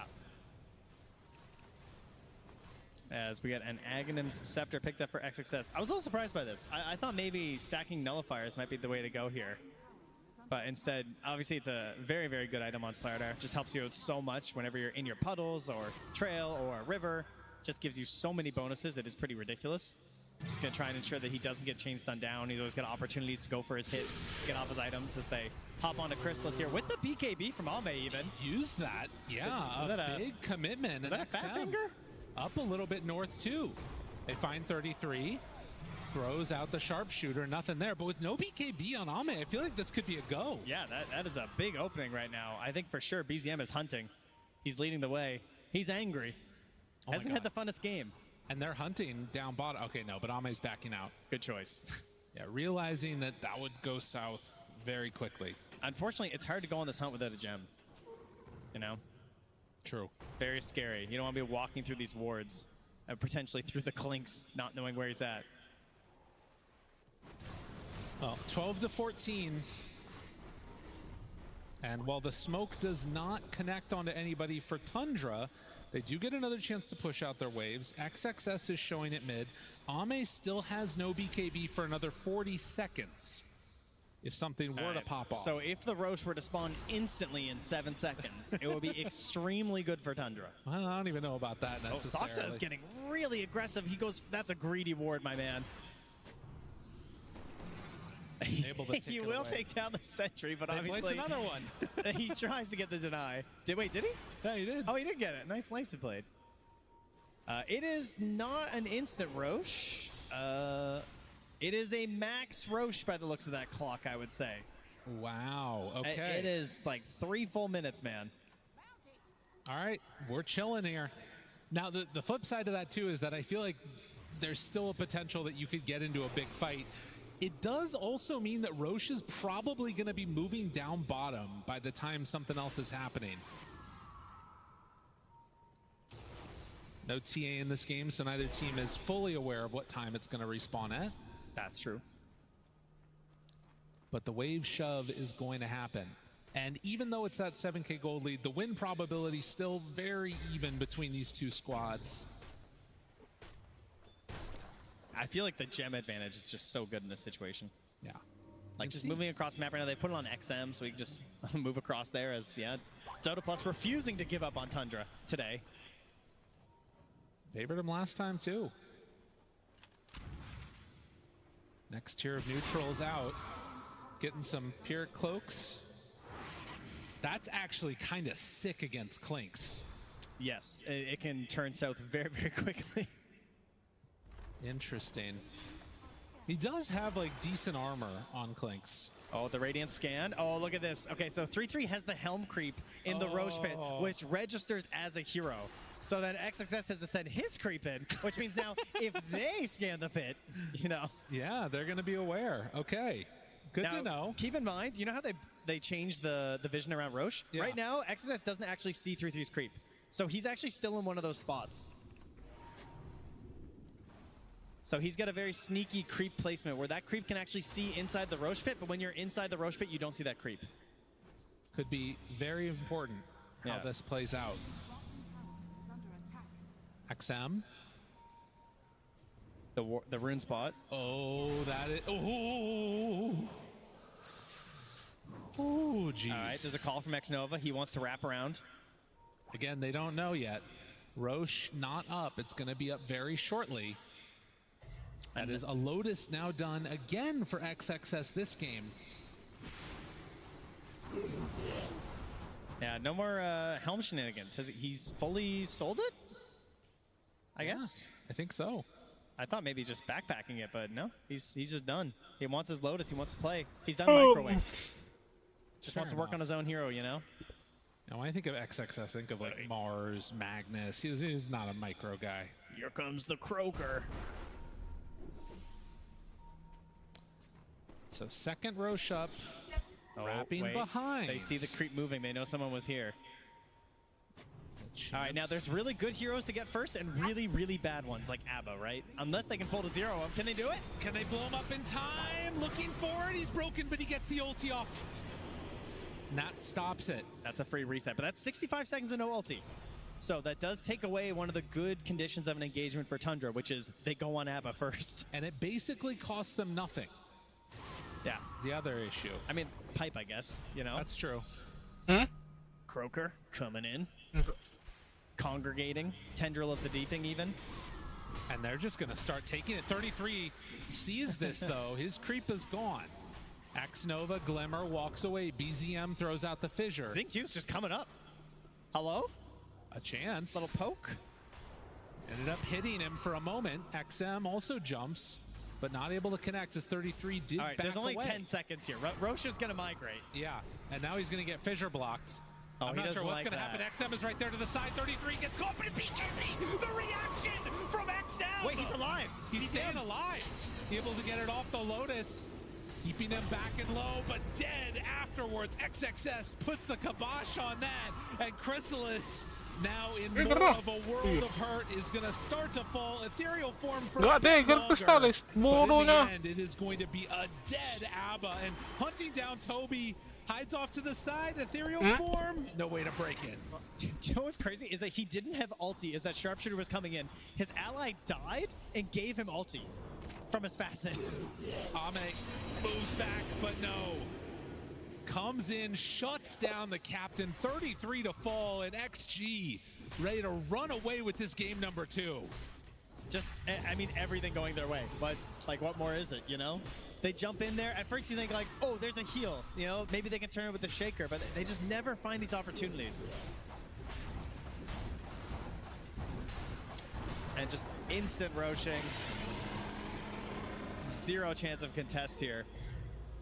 And yeah, this is where it starts, right? Like on to BZM. What is the heal here? Did someone pass him a Lotus or something? Yeah, it must have been. Regardless, you could see also the just swing that came in as soon as 33 burrow striked, and then the reaction of the BKB shut that stuff down completely. And I mean, now that you lose the spite like this, you get the Aegis ready to start going high ground. I mean, there's got to be some answers to it, but you don't have buyback. You don't want to buy back on Sand King. Their spirit is broken like their base. I mean, that wasn't even a fight. It was just simply a massacre. The comms are quiet right now, you know? And another tier 3 tower going to be hit. They're TPing in with BZM. They're going to try something. Does he have the range? The creeps are starting to walk forward, but Ame just backs away. Now the jump finds Chrysalis. BZM waiting for his moment, waiting. There's a fissure block. XXS is stuck. He wants Ame, but he's just not coming in. And the cookie, but there's the BKB reaction. Ame's just running. A chance? Sonic Wave 33 can't chase now. No Blink Dagger available. XM, he's fine too, gets the blink out, and after just destroying that base, are gonna freely walk away. Full 2 sets of racks. And they've still got Law, right? They're just walking out with this Aegis and only a single lane now to try and keep alive for Tundra. Their last hopes here in the upper bracket. XG. If there were any questions about if this team was for real going into the main event, they have been answered at this point.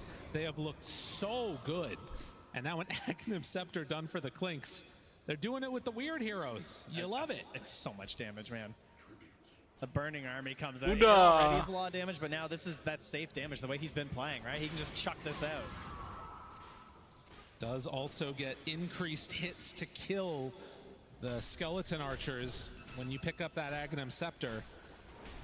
So big range, drop it down, say come and fight us in this, which is even harder to do now because they're going to be breaking Blink Daggers of Sand King and Earthshaker. Yeah, who've already struggled, of course, to try and find these plays in. But you know, he doesn't have buyback. That's true. So kill him twice, you won't have to kill him a third time. At least there's that. Tundra, how many more tricks they have up their sleeves? Ame is there, channels ton of damage onto the Abba, and then he's forced to back away.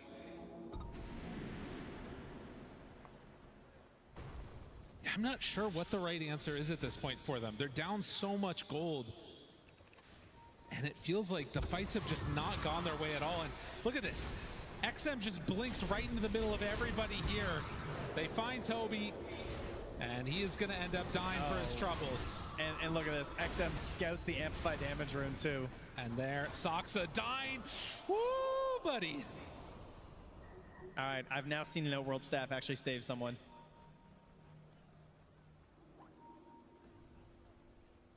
It almost worked last game there. Oh, he went all in. He bought a refresher on Shaker. This is going to be a reveal. They jump in, Burrow Strike. Do they have enough control? Wanting to kill Ame. He's not dead. He's not going down. Ame Clink survives through it. He held on to his BKB that entire time, and now BZM is going to be the one that's caught instead. Still everybody from Tundra alive. Unfortunately, their base not so lucky. No, that's mega creeps. And could you even want to go into this mess? I mean, you've got to do something. You've got to find a way to punish, but the damage is just not there, and BZM's so low. XXS jumps forward. There's the epicenter. It's hitting onto nobody. They do Burrow Strike, though, and now it starts to click away slightly, but the damage is too much. Ame, he stands tall despite the early deaths, taking out hero after hero. Another Burrow Strike used, but look at the Clinks. The Skeleton Man is doing way too much damage as they find a triple kill, looking for 4. Can they get it? Ame instead gets the nullifier out. There's another combination. Damage, maybe? No! They're not gonna kill him! Ame is too damn strong! They take down 2 without buyback. GG is called. XG, they came to play. The streak will continue for XG, undefeated in series on the road to the International, and they're going to keep that up here as they take our first series on the main stage stay in the upper bracket. Continuing on through the upper bracket, and for a team that had looked so good and felt like they were, on the verge of making things happen, even with the stand-in, it's just one of those things that couldn't come together in the end.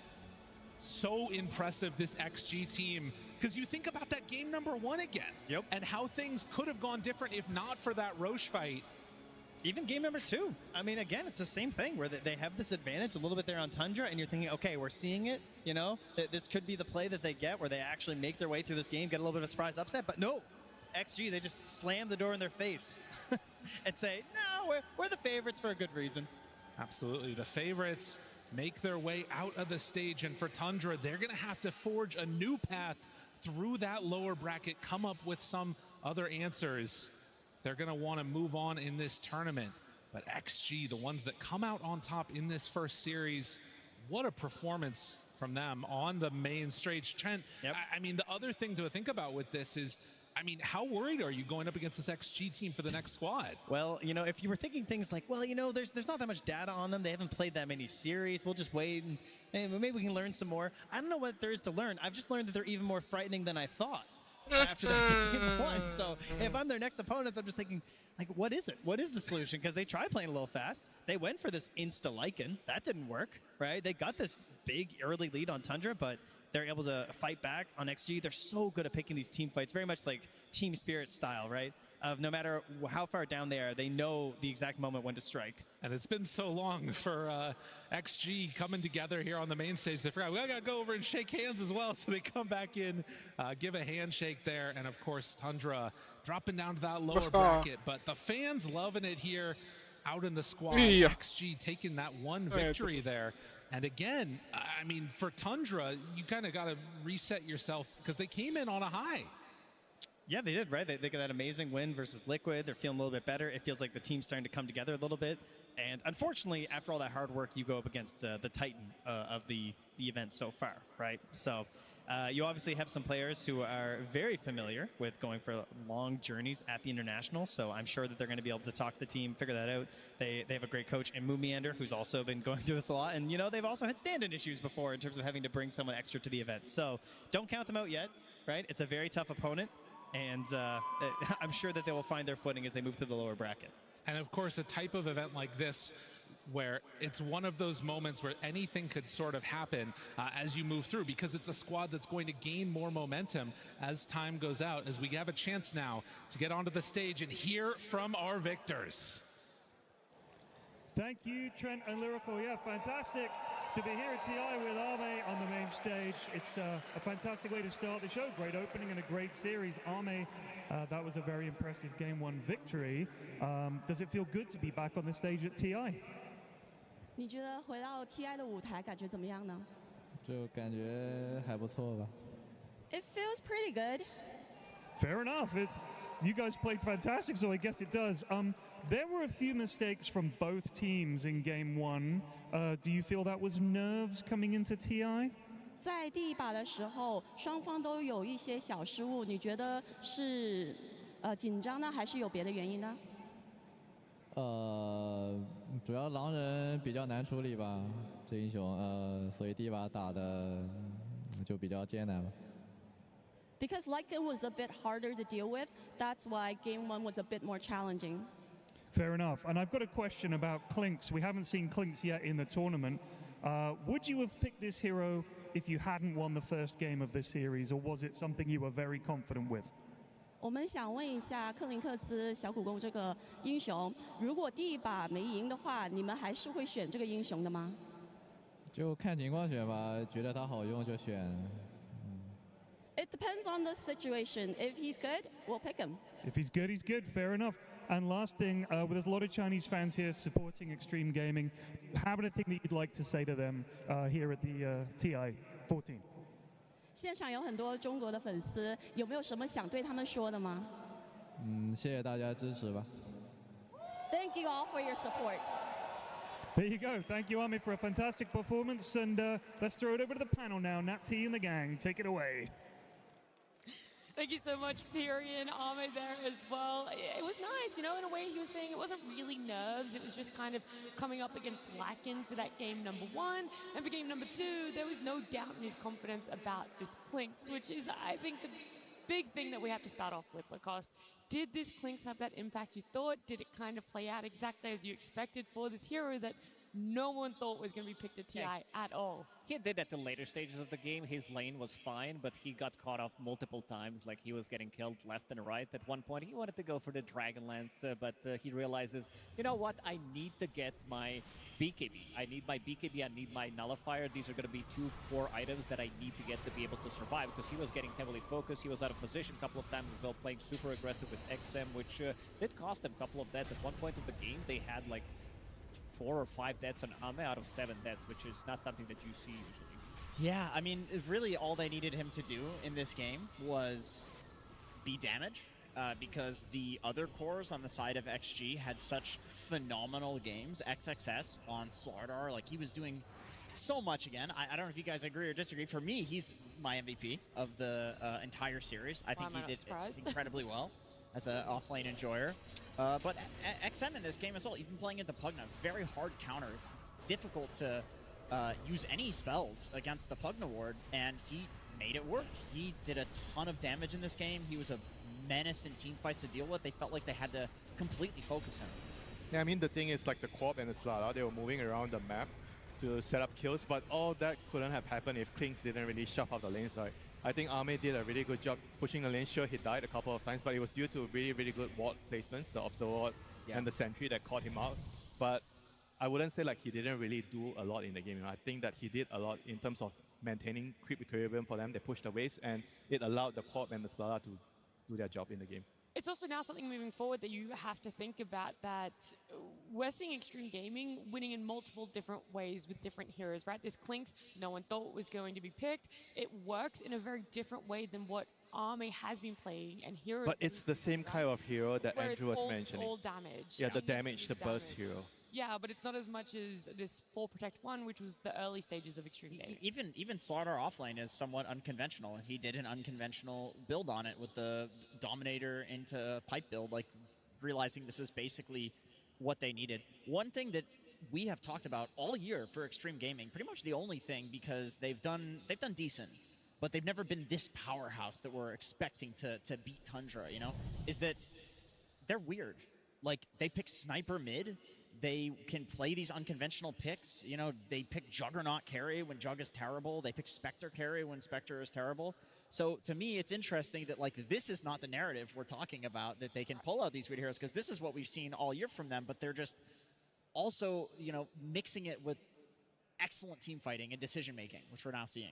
Yeah, it feels like that spell casting, everything feels very on point, you know, comparatively. However, the laning phase, Lacoste, it was really strong this game. I think that was the biggest difference between Game 1 and Game 2 for Extreme Gaming, is we saw them be a lot stronger in those lanes, and it was more Tundra on the back foot, having to find farm for themselves, having to claw their way back into it. They had a couple of small tricks up their sleeves, because the matchup in the mid lane wasn't really too good for BZM. He was struggling pretty much throughout the first 15 minutes of the game to find his kind of blink dagger. But look at this observer ward. So they're seeing everything. Jinqu is being very annoying. He plants down a sentry ward. BZM, he can't go into triangle. This is where Sanking's going to be farming. We talked about it in the panel before the game. He's trying to stack for himself, maybe get his Echo Slam on the multiple creeps, maybe get that Blink Dagger early on, but it's just not working out, because right now Sox is stacking the triangle, and again, BZM's going to go here, because what Jinqu did is he did show himself, he did body block, so BZM didn't think there was going to be a sentry in this camp, so again,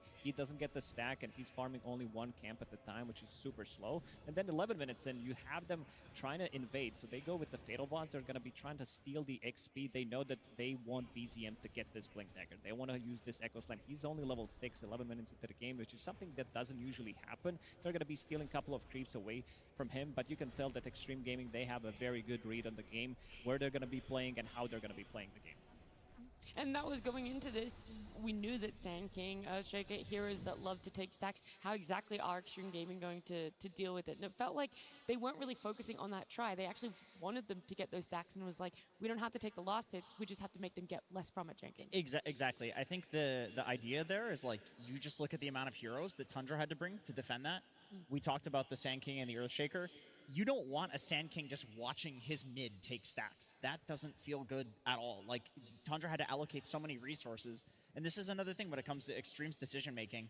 They're able to make these calls where it's like, this was not about the fight. This was not about kills. It was about, we're just going to posture and force you to make bad decisions, essentially, which is a very interesting way. I mean, essentially nothing happened, but in the decision, a lot happened. Yeah. For yourself, Winter, is that where you were seeing this game going, or at what point were you kind of impressed with what Extreme Gaming was doing? I think they were kind of behind till a point where I think they sort of got a good fight when Tundra dove, I think it was the Quap in the mid lane at some point. I mean, they did a really good job like catching off the Klings here. You see, he got spotted on the Observer and Sentry. I think Toby predicted that he would move up, so he placed the Observer and Sentry early and they got the kill here. And this is another Observer and Sentry in the lane as well, which saw the Klings again, you know. So I think